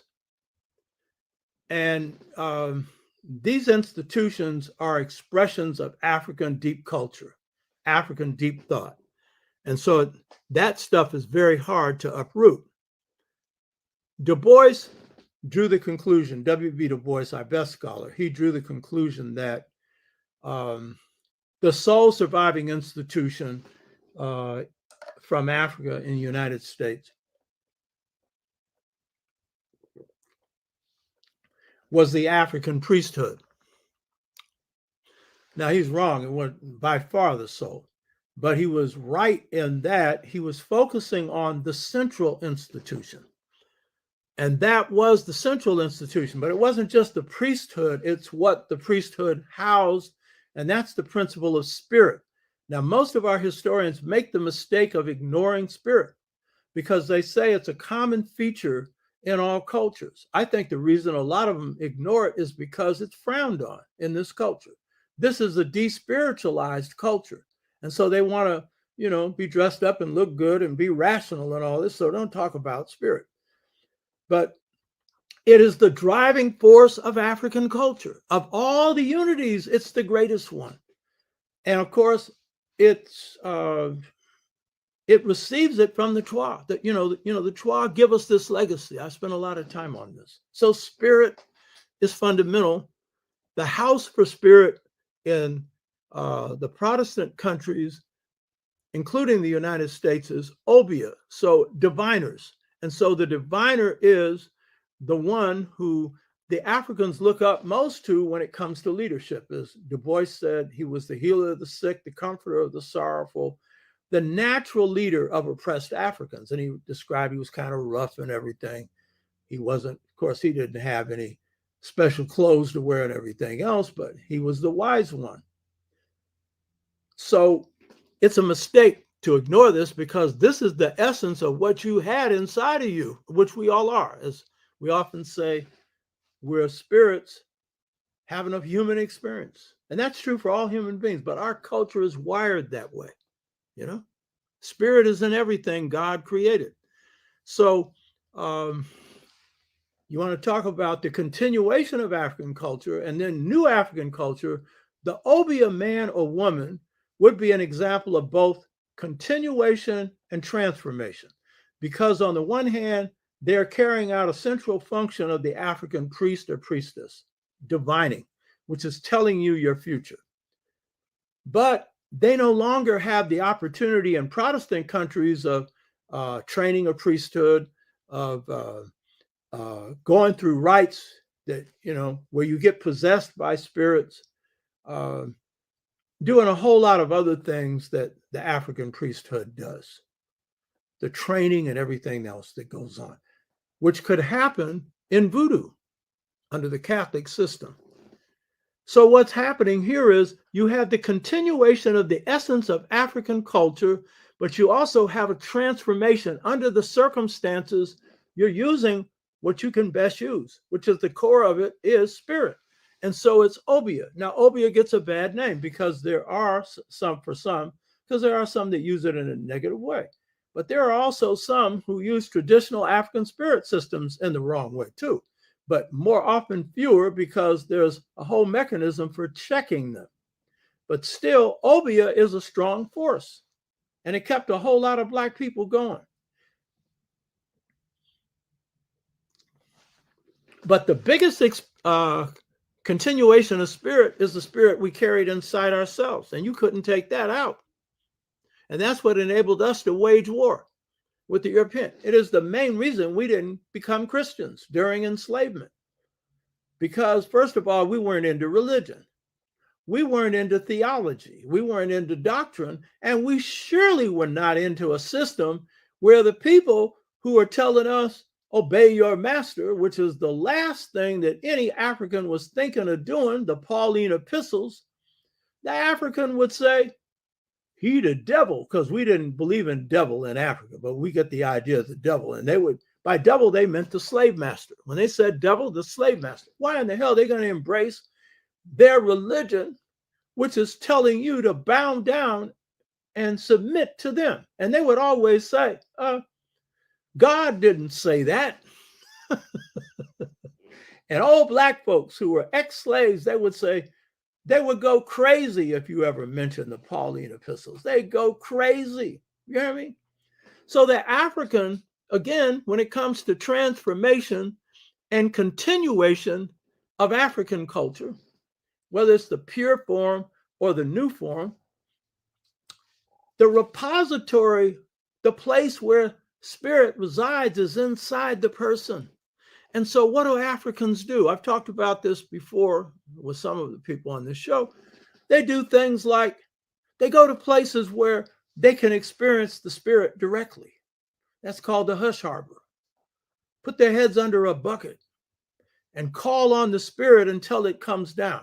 Or go to the furthest removed cabin and pull down the spirit. That is basically what the black church ended up doing when it finally embraces what's called Christianity. It's the voodoo that we had been practicing on the plantation. And so spirit is like the essence of the culture, and it's all over the place. It's in your dreams, it's in your visions, it's what keeps you going. I pointed out that enslaved Africans often lived outside of time, because when you're in this zone, you're in another realm, outside of time, outside of space. And that is God.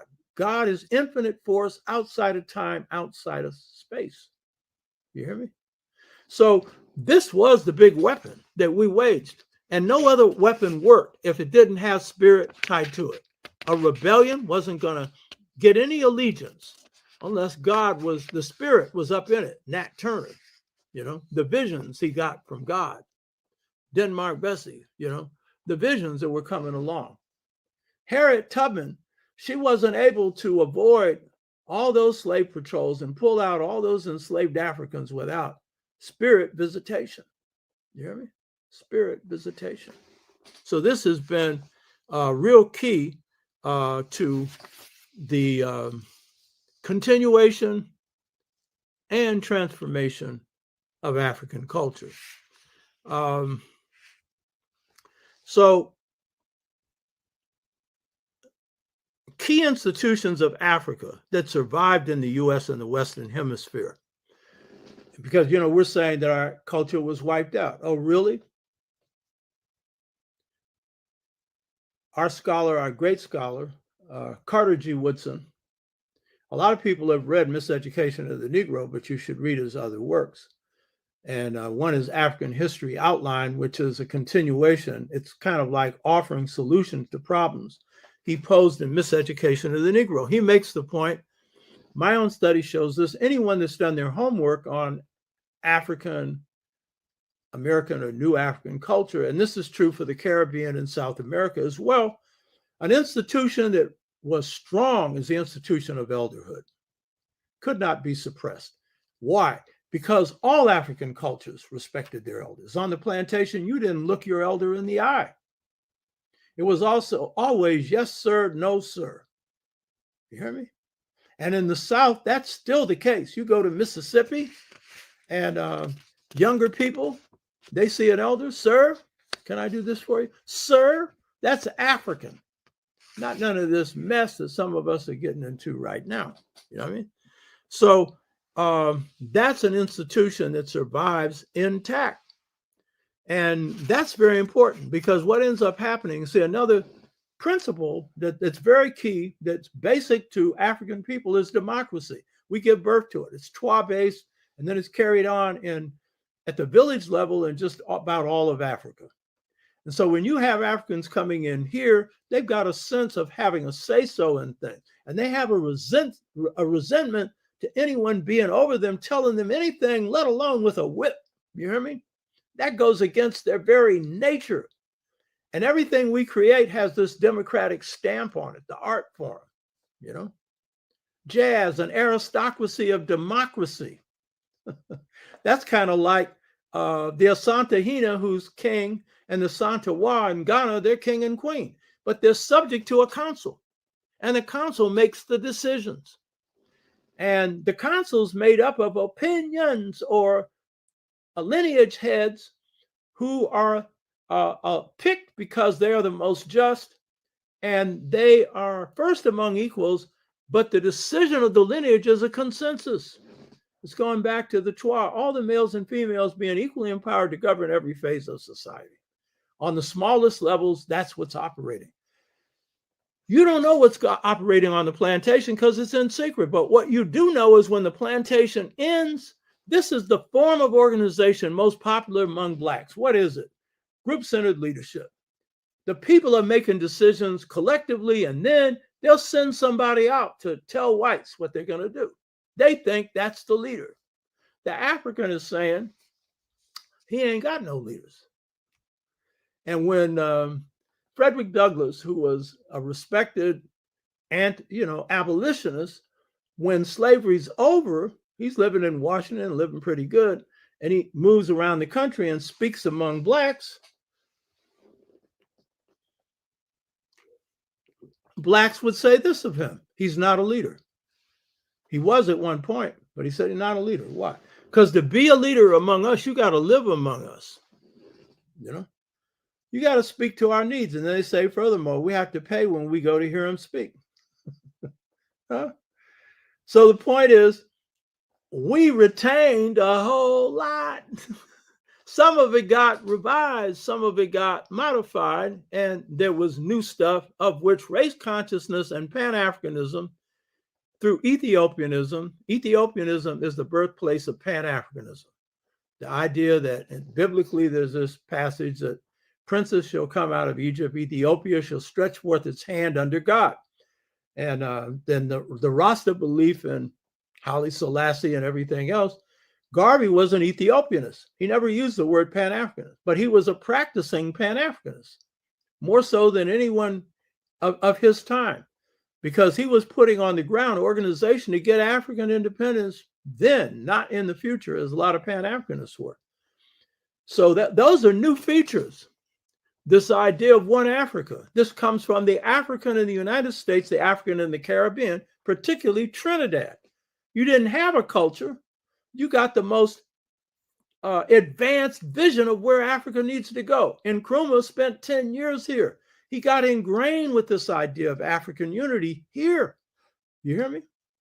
And then went back to Africa and brought back Africans from the Caribbean in the US. His best advisor was George Padmore, real name Malcolm Nurse, from Trinidad, who he apprenticed under in the 5th Pan-African Congress, who was a principal organizer of it, with Nkrumah being his assistant. Those are new things shaped here. But you ain't got a culture. Give me a break. You got so much culture that none of us know all of it, because it's the most complex culture on the planet. I don't know all of it. I'm not into theater arts. I can't tell you all of that. I can't play a note. I know something about jazz, but I can't play a note and can't sing. You know what I mean? There's a whole bunch of can'ts. This culture's complex. You hear me? Then there's the athletic culture. I never played basketball. I used to pitch 3 shutouts and no hitters in one season, but I was not professional league material. I was okay in the, high school. That was okay. I wasn't going to be drafted to no major leagues. Plus, I had a sore arm. Most pitchers do. Satchel Paige had a rubber arm. By the way, you want to talk about culture? This is an innovative culture, baby. Satchel Paige, the innovator of pitching. Who ever heard of a person having 3 fastballs? Fast, faster, and fastest. The best batter in baseball was Josh Gibson. Better than any of the white hitters. Babe Ruth couldn't stand up to him. No pitcher in the white major leagues could stand up to Satchel Paige. Satchel Paige was so good that he'd take his whole outfield out. That means all the people that are supposed to catch a ball that's hit far, take them out and pitch against a Josh Gibson, and most of the time strike him out. And that was the best batter in baseball ever. That's how good he was. Could you imagine a pitch that is fast, and then another one that's faster, and then another one that's fastest? And he had a hesitation pitch. That pitch actually stopped for a millisecond. This culture produces this stuff. Bill Russell, who graduated from McClymonds High School. That's a high school here in Oakland. I live in Oakland, Oaktown, you know. Bill Russell, who won 11 rings, 11 championships out of 13. No one's had that record. And people can talk all day long about Michael Jordan. It's the rings, baby. It's the rings, and it's the team. Bill Russell gave up on shooting, though he had good promise as a shooter. In college, he had good promise. But what he became was that person under the basket that would stop the other player from making a shot, and he could grab a ball and hold it and then pass it to whoever he wanted to. Or he could push it, just hit it and push it always to his other players. He subordinated his ego to the ego of the team. There ain't never going to be a basketball player that in their career, almost all of their career is championships. 4 rings seems to be a big deal right now. You know what I mean? Bill Russell, who was also political. And he made this comment because this is also a feature of our culture. He said, I'm an innovator. And he said, when you do something new, that's good, you bring beauty to that thing. And he says it's like an art form. In other words, the way he played basketball, also the way he carried his life, was like artistry. You hear me? This culture produces that over and over again. And you run around here talking about, yeah, you got no culture. Give me a break. And as I pointed out before, under the stress, the trial, the strains of enslavement, the savagery of enslavement, in both creating the new and continuing the old, and taking the old and putting it in a new package, we became what we are. The most creative Africans on the planet and the most creative people on the planet. Not because we came from some special creative place in Africa, but because our conditions required it.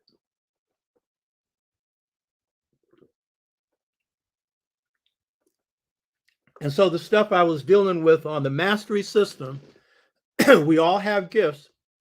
If you want to pursue your gifts to its highest level, then work to be the best you can at it.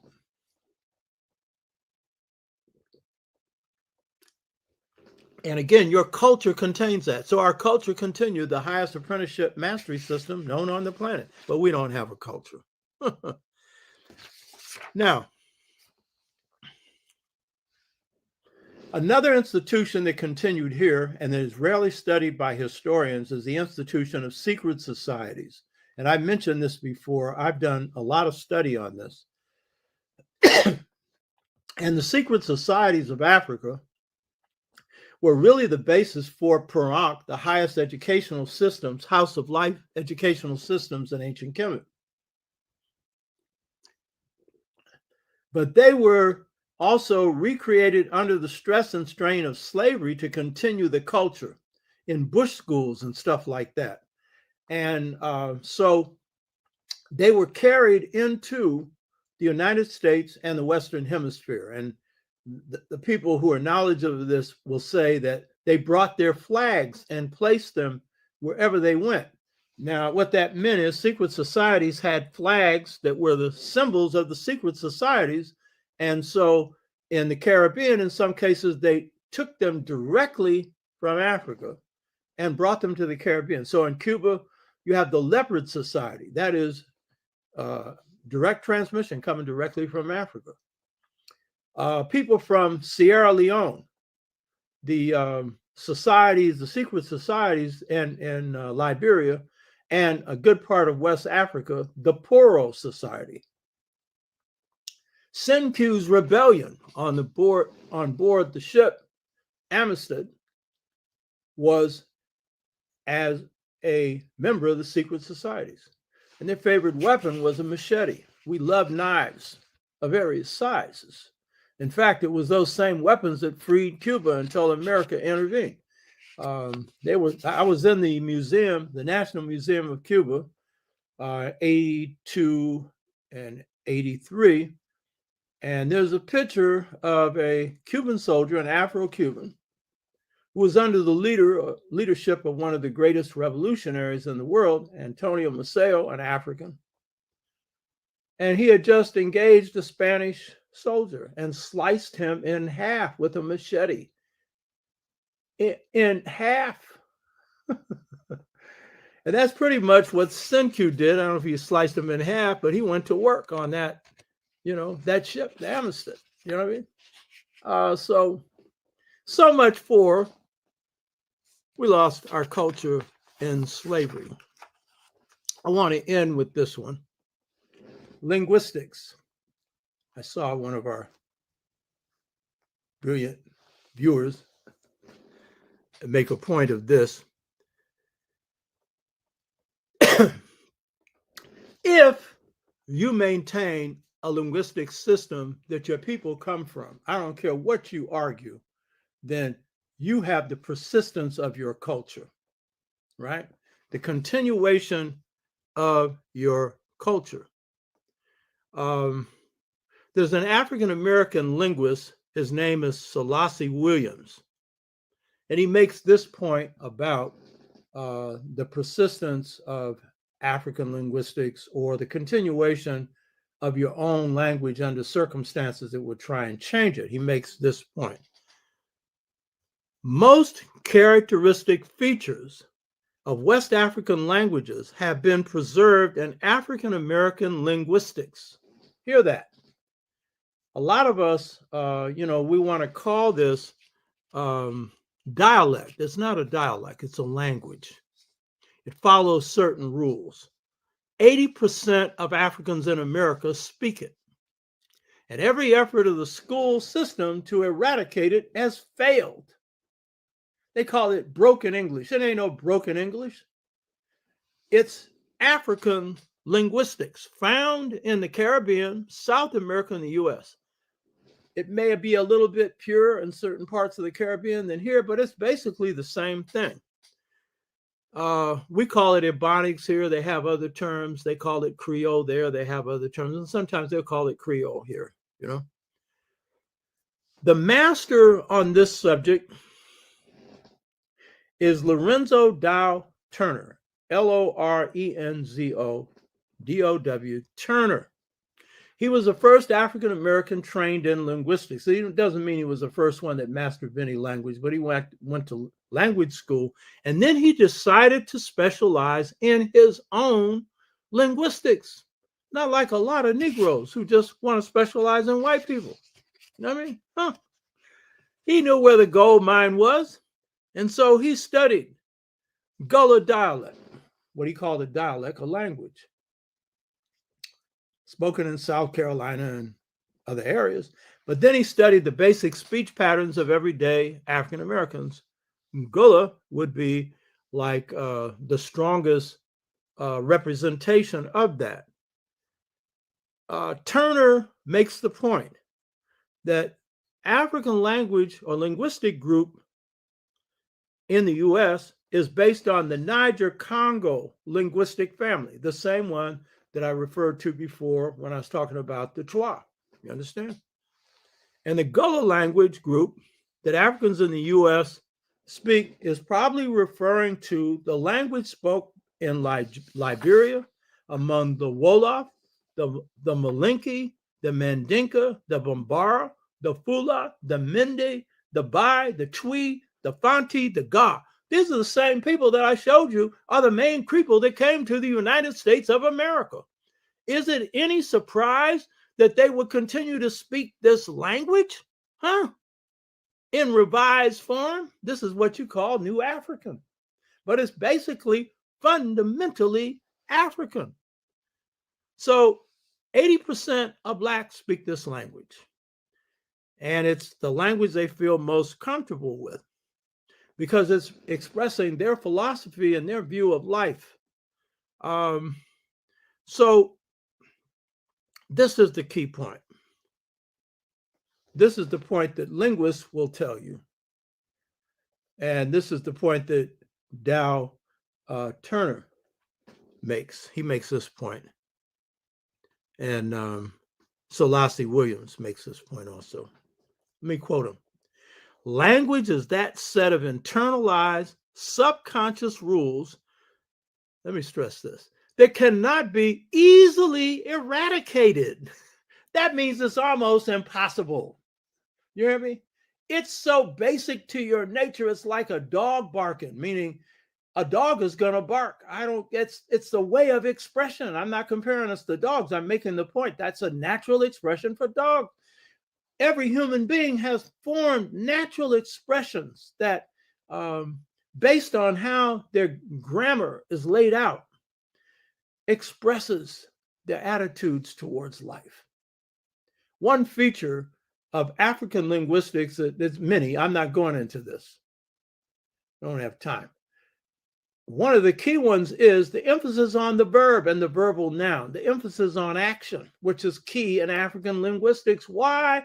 Because the philosophy of the African is that to know something, you have to be it. As I've said, this is my formulation. To know the truth, you have to be the truth. The stuff I'm sharing with you, if all you get is this and you quote it, you've got the white way. And if you're not using it to transform yourself, it's the white, not right, W-H-I-T-E way. And that's what most Afrocentrists do. They can quote a lot of stuff and they behave just like Europeans, or maybe a lot like them. You know what I mean? So I'm saying that the linguistic patterns of the African in America ain't much different from that of the African in the Caribbean or South America. And it is at its core Niger-Congo Bantu. The language of the people who came here, your ancestors, they're inside of you. So I rest my case. And by the way, I'm just hitting the top. There's a whole lot more to this. Put me on a stage and let me debate somebody that wants to argue this. I'll really take them to the cleaner. But the key point is you have got this powerful, magnificent, beautiful, complex culture. And you see these hip hoppers when they drop it off, they come up with their new language and everything. But I pointed this out before. The very word hip is a Wolof expression coming from H-I-P-P-I, cat, hippie cat, one who sees from all sides. I told you before, I got that from Dizzy Gillespie. I cite my sources. If I came up with, I'll tell you. Dizzy Gillespie. Deep thinker. By the way, he came from South Carolina. By the way. There's more voodoo in his IQ than even he knew. It's a little poetry right there. So I rest my case.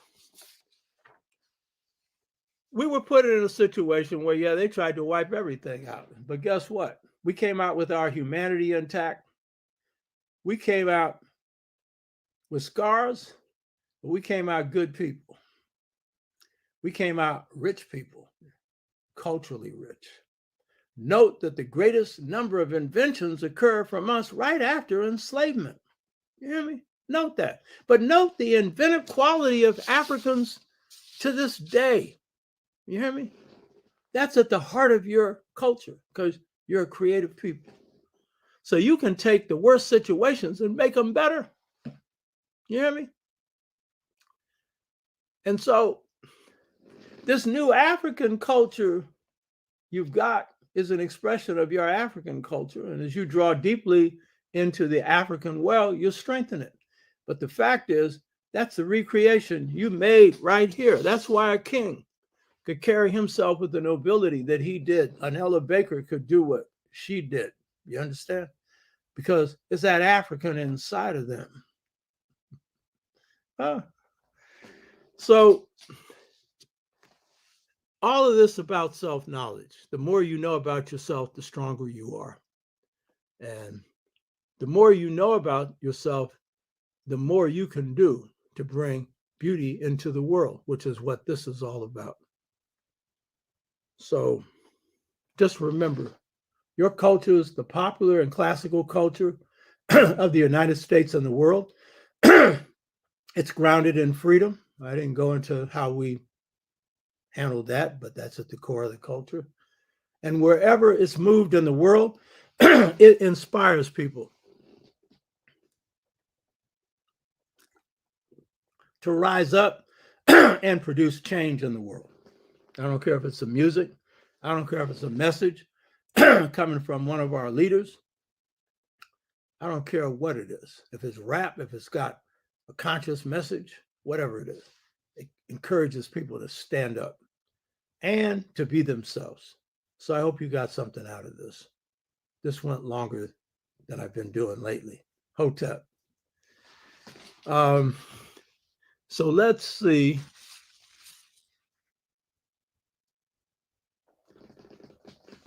Brother Shabazz. Okay.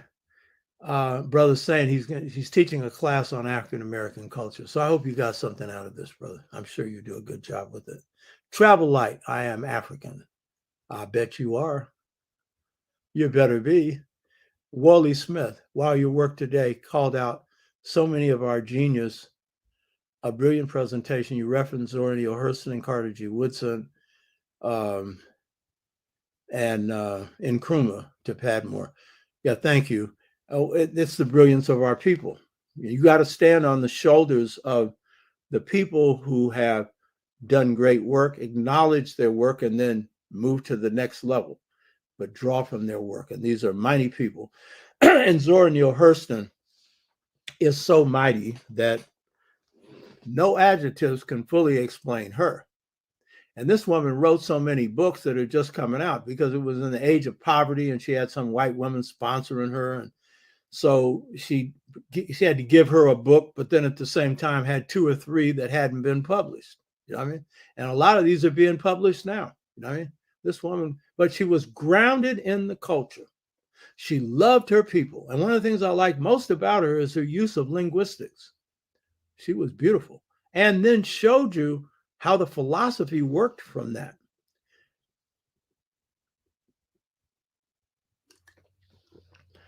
The person from Society, I appreciate you. Tell me, are you coming from Africa? If so, what part? Put it up there, Glad to have you,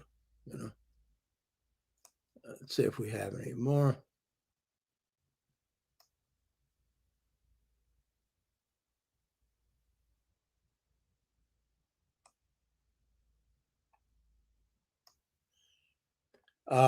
Brother Shabazz, E. Franklin Fraser also worried that African survivals would undercut the push for full citizenship rights. If you can't assimilate whiteness, you can make citizenship claims.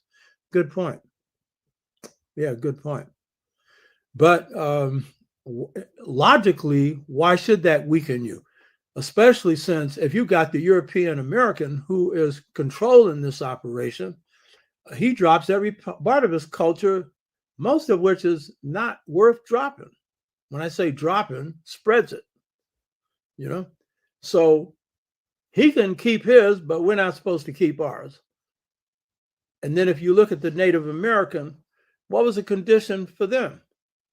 Physical genocide and cultural genocide. So that's a form of oppression. You're not going to be free if you're somebody else, you know.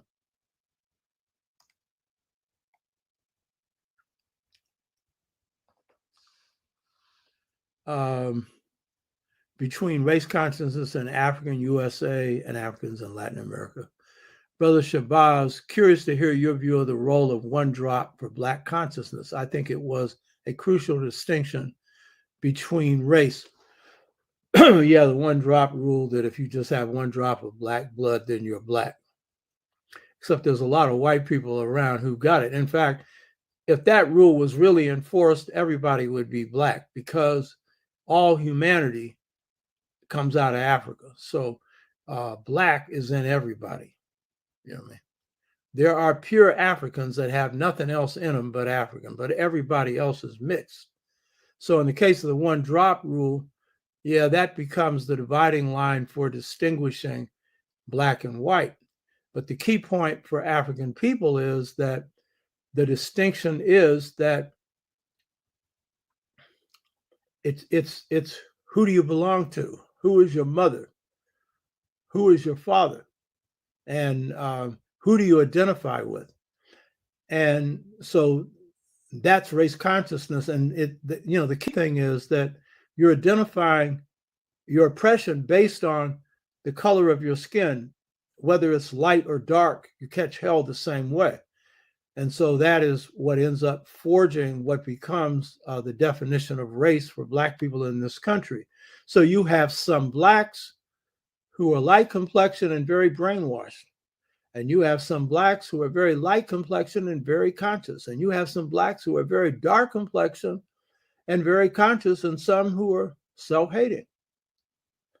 So in the end, race consciousness has a message, and it's really your consciousness that is key. And in the United States, it's much harder to determine what a people's view is going to be on colorism, that is among Blacks.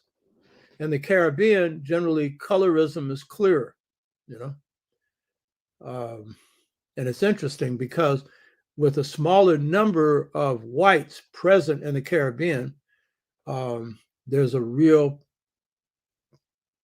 privileging of people with light skin. But in the United States, it's more complex. In the United States, a lot of, for example, dark-skinned sisters will have trouble with some brothers who are light complexion because they're worried that they're taking on the mentality of white people and may regard them in the same way. And Blacks at the extreme end catch the most hell among Blacks, the most light complexion and the most dark complexion, because of the way the color thing works in this country. You know what I mean? And can catch a lot of hell from Blacks as well as in the spectrum of racism, especially the spectrum of racism, dark-skinned Blacks catch more hell. In the spectrum of colorism between light and dark-skinned Blacks, Blacks can put as much hell on a light-skinned Black person as a dark-skinned one. I know, but it never bothered me because I don't give a 2 cents what somebody thinks of me. As long as I'm doing right, I know I'm Black. If you got a problem with it, it's your problem. You know what I mean? That's my thing. But so a key distinguishing point in enslavement was this. When it comes to color, particularly with light-skinned Blacks, the question was, who did you identify with? And if you didn't identify with your own race, and if you were in that position, you were then suspended between two worlds. You were not, you didn't want to be a part of the Black race, and whites definitely ain't going to have you a part of theirs. And so I've made this point before. This comes out of the slave narratives. Blacks in that condition were called no nation. They used the N-word. No nation. And that's telling you that the masses of Black folks saw themselves as a part of a nation, a cultural nation made up of Black people. But if you didn't want to be a part of it, fine. And there's a lot of conversations on that if you read the slave narratives, and of course, right up to today, you'll see. And so for the African who's light complexion, but not clear on where they belong, they're in suspended animation. That's a real problem. That's a real problem. It will cause misery in their life because they don't know who they are, misery, So it's a complex thing. In the end, it's a question of the color of your mind. And as Maulana Karenga, he used to have a saying, the only integration we need is between dark-skinned blacks and light-skinned blacks. And I would add to that, dark-skinned, dark-minded blacks. That's the key. You need an integration of whether a person's light or dark or not. It's the color of your mind. That's the key. Lao Tzu, good question. Can you give us a definition of culture? Also, what are the chances of Marimba Ani appearing on your show? The first chapter of Yurugu focuses on culture.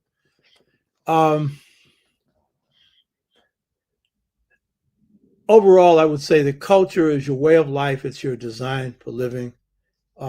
Culture is subliminal as well as conscious. It's what is embedded in you, as well as what you're conscious of.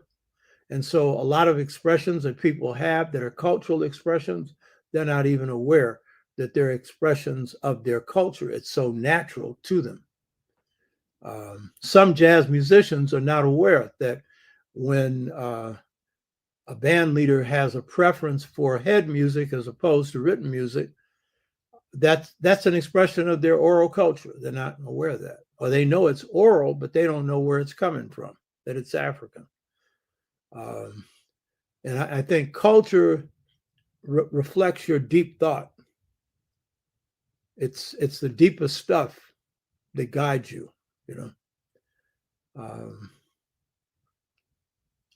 Culture is something that you can't live without. It's like water.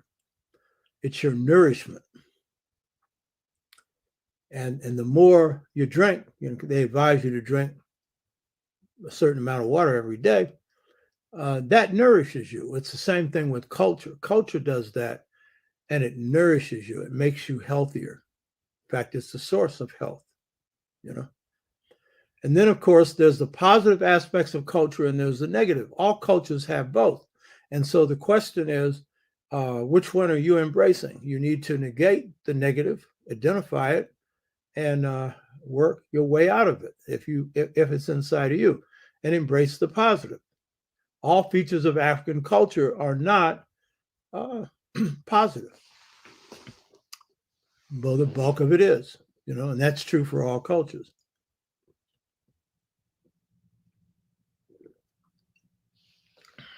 So that's kind of a overall thing. That's a good question, Lao Tzu.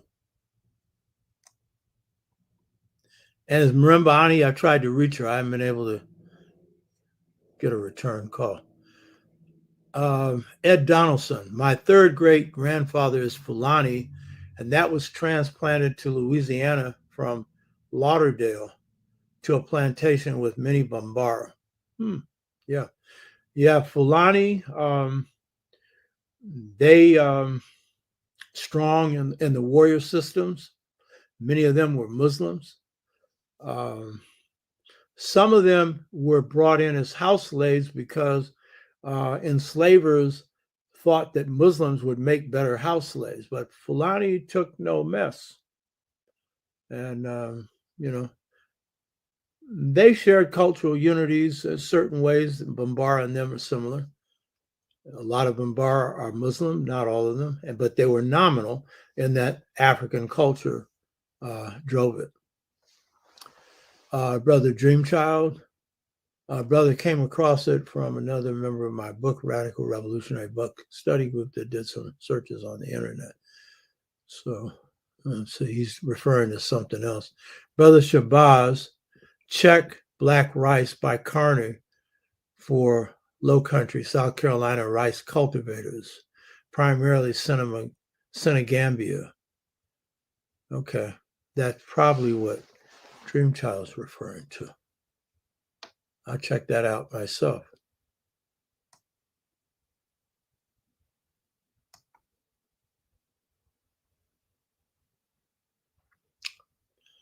Right.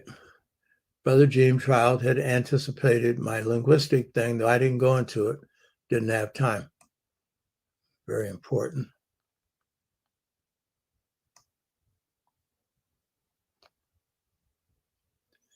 Okay, I flashed the book, and that's Brother Shabazz. I didn't know I flashed it that fast. Integration Trap, Generation Gap Caused by a Choice Between Two Cultures. If you click into the description of this show, Gumroad will come up and you can order it, you know, and then we mail it to you. You don't go to Amazon and buy it. I talk all this Afrocentric talk, and you're taking the richest person in the world, or the second richest, and further enriching him. You know what I mean? Brother Shabazz, Haiti was so race conscious that Dessalines put it in their constitution. Yeah, good point. Dessalines was definitely race conscious. The only people who could own land in Haiti was black, and his definition of black was you had a drop of black blood and you were black, you know, none of this other stuff. Yeah. Let's see here. Okay, let's go down here and see what else is going on.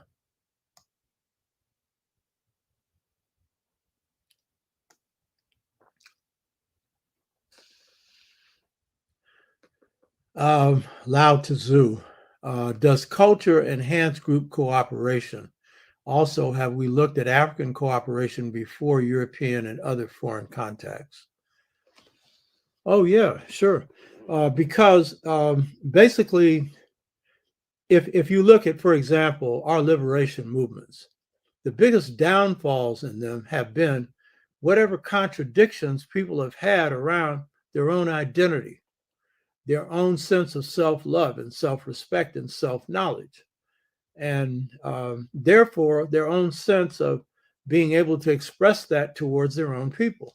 So when you see some of the behavior that has occurred in some groups, I won't name them, that have been pretty abusive towards their own people, if not always, at times. That's an expression of the fact that they haven't internalized their own culture. They have some of it, but there are cracks in it. You know what I mean? And it can lead to arrogance. It can lead to people despising their own people. It can lead to groups, particularly leaders, putting people in harm's way when you shouldn't, you know, because if you love somebody, you're not going to do that. You're not going to put your children in harm's way. You shouldn't. Or your wife. Why would you do it to a group? Or punishments that some groups have imposed on their members that go straight back to the plantation, using the bullwhip and all this kind of stuff. Specific groups coming out of the 60s did this, particular ones. Or torture and all this stuff. You know what I mean? So if you haven't got this full, deep love of yourself, this will come out and you'll blame it on the FBI did it to me. I was under pressure. Forgive me. You know what I mean? Huh? You know what I mean? So yeah, it promotes cooperation. Love promotes cooperation. I mean, it's kind of like asking, do you think that loving your wife contributes, or your wife loving you contributes to cooperation? Oh, I would think so. Doesn't mean everything's going to be nice, but it means that, yeah, there's going to be some cooperation.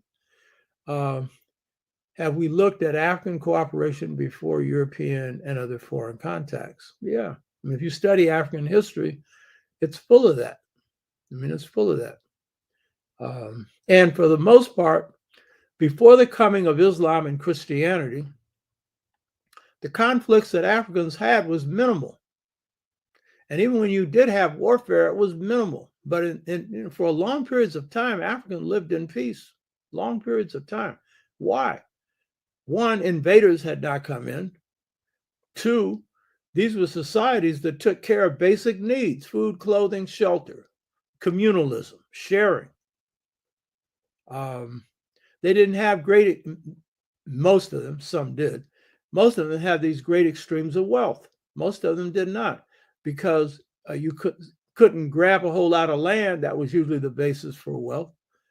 And in peaceful times, it's not people running around empowering themselves over other people. And then you had this whole thing, because of the way African social or family systems work, real balance in the family relationships, but women generally treated good in African systems. And that's what really distinguishes African culture from European culture, treatment of women. Whenever you see in ancient history societies that you don't normally associate with being African, but probably are, like the Etruscans, who were the people that lived in the area of Italy that Italy overwhelmed and did in. You know who they are by these descriptions. A, their language was not Aryan. B, they treated women good. You know that's not an Aryan. You know that. And that's the basis for cooperation. I mean, you want real cooperation?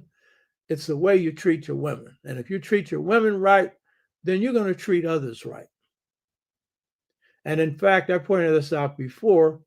Some of the Arabs who traveled in Africa pointed out that when they were looking at civilizations like Mali, for example, Ibn Khaldun, who was an Arab historian, he didn't like it either.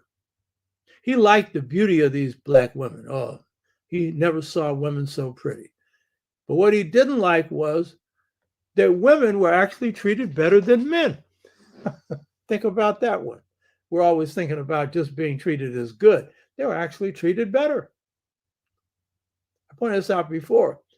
He goes into the house of a highly ranked Malian, and his wife is entertaining her boyfriend. Because this is a society that inclines towards women. And so they'd like to have a boyfriend. So that's what they get. And the man goes along with it, like it or not, because that's the society that treats women good. You could say they treat them too good. Well, that would be your perspective, not the woman's, you know. So, yeah, not only could we get along with other people, including others like us. Remember, there was no concept then of Africa, all of us being of one brotherhood, but we were of one culture. So, yeah, that happened. Ed Donaldson is pointing out he got introduced to Lorenzo Dow Turner by Ernie Smith. Yeah, Ernie Smith was a great expert on African linguistics. Rob, I'm looking forward to your San Francisco book. I was raised in the city. My mother was proactive at Glide Memorial Church. Yeah, that's one that I have to do and finish. And some of the people that you'll see on the film that we're doing to honor Dengani, these are people that will also be featured in the book. They were major leaders in the Black Freedom Movement. So I guess that's it. You can see this is another one of my passions. My people. And therefore, our culture. So I've enjoyed it, y'all. Hope you got something out of this, you know. And next week, it'll be John Handy. I want to say, for those that haven't subscribed, hit the subscriber button and make a donation. You know, when you click into the description of the show, you can make a donation, because all of this costs money. I pay a person that's a computer person. This film I'm doing is costing me money. So make a little donation. And some of you want to consider it, make a monthly one. You know what I mean? It doesn't have to be anything heavy, but it would help out. It's not going into my pocket.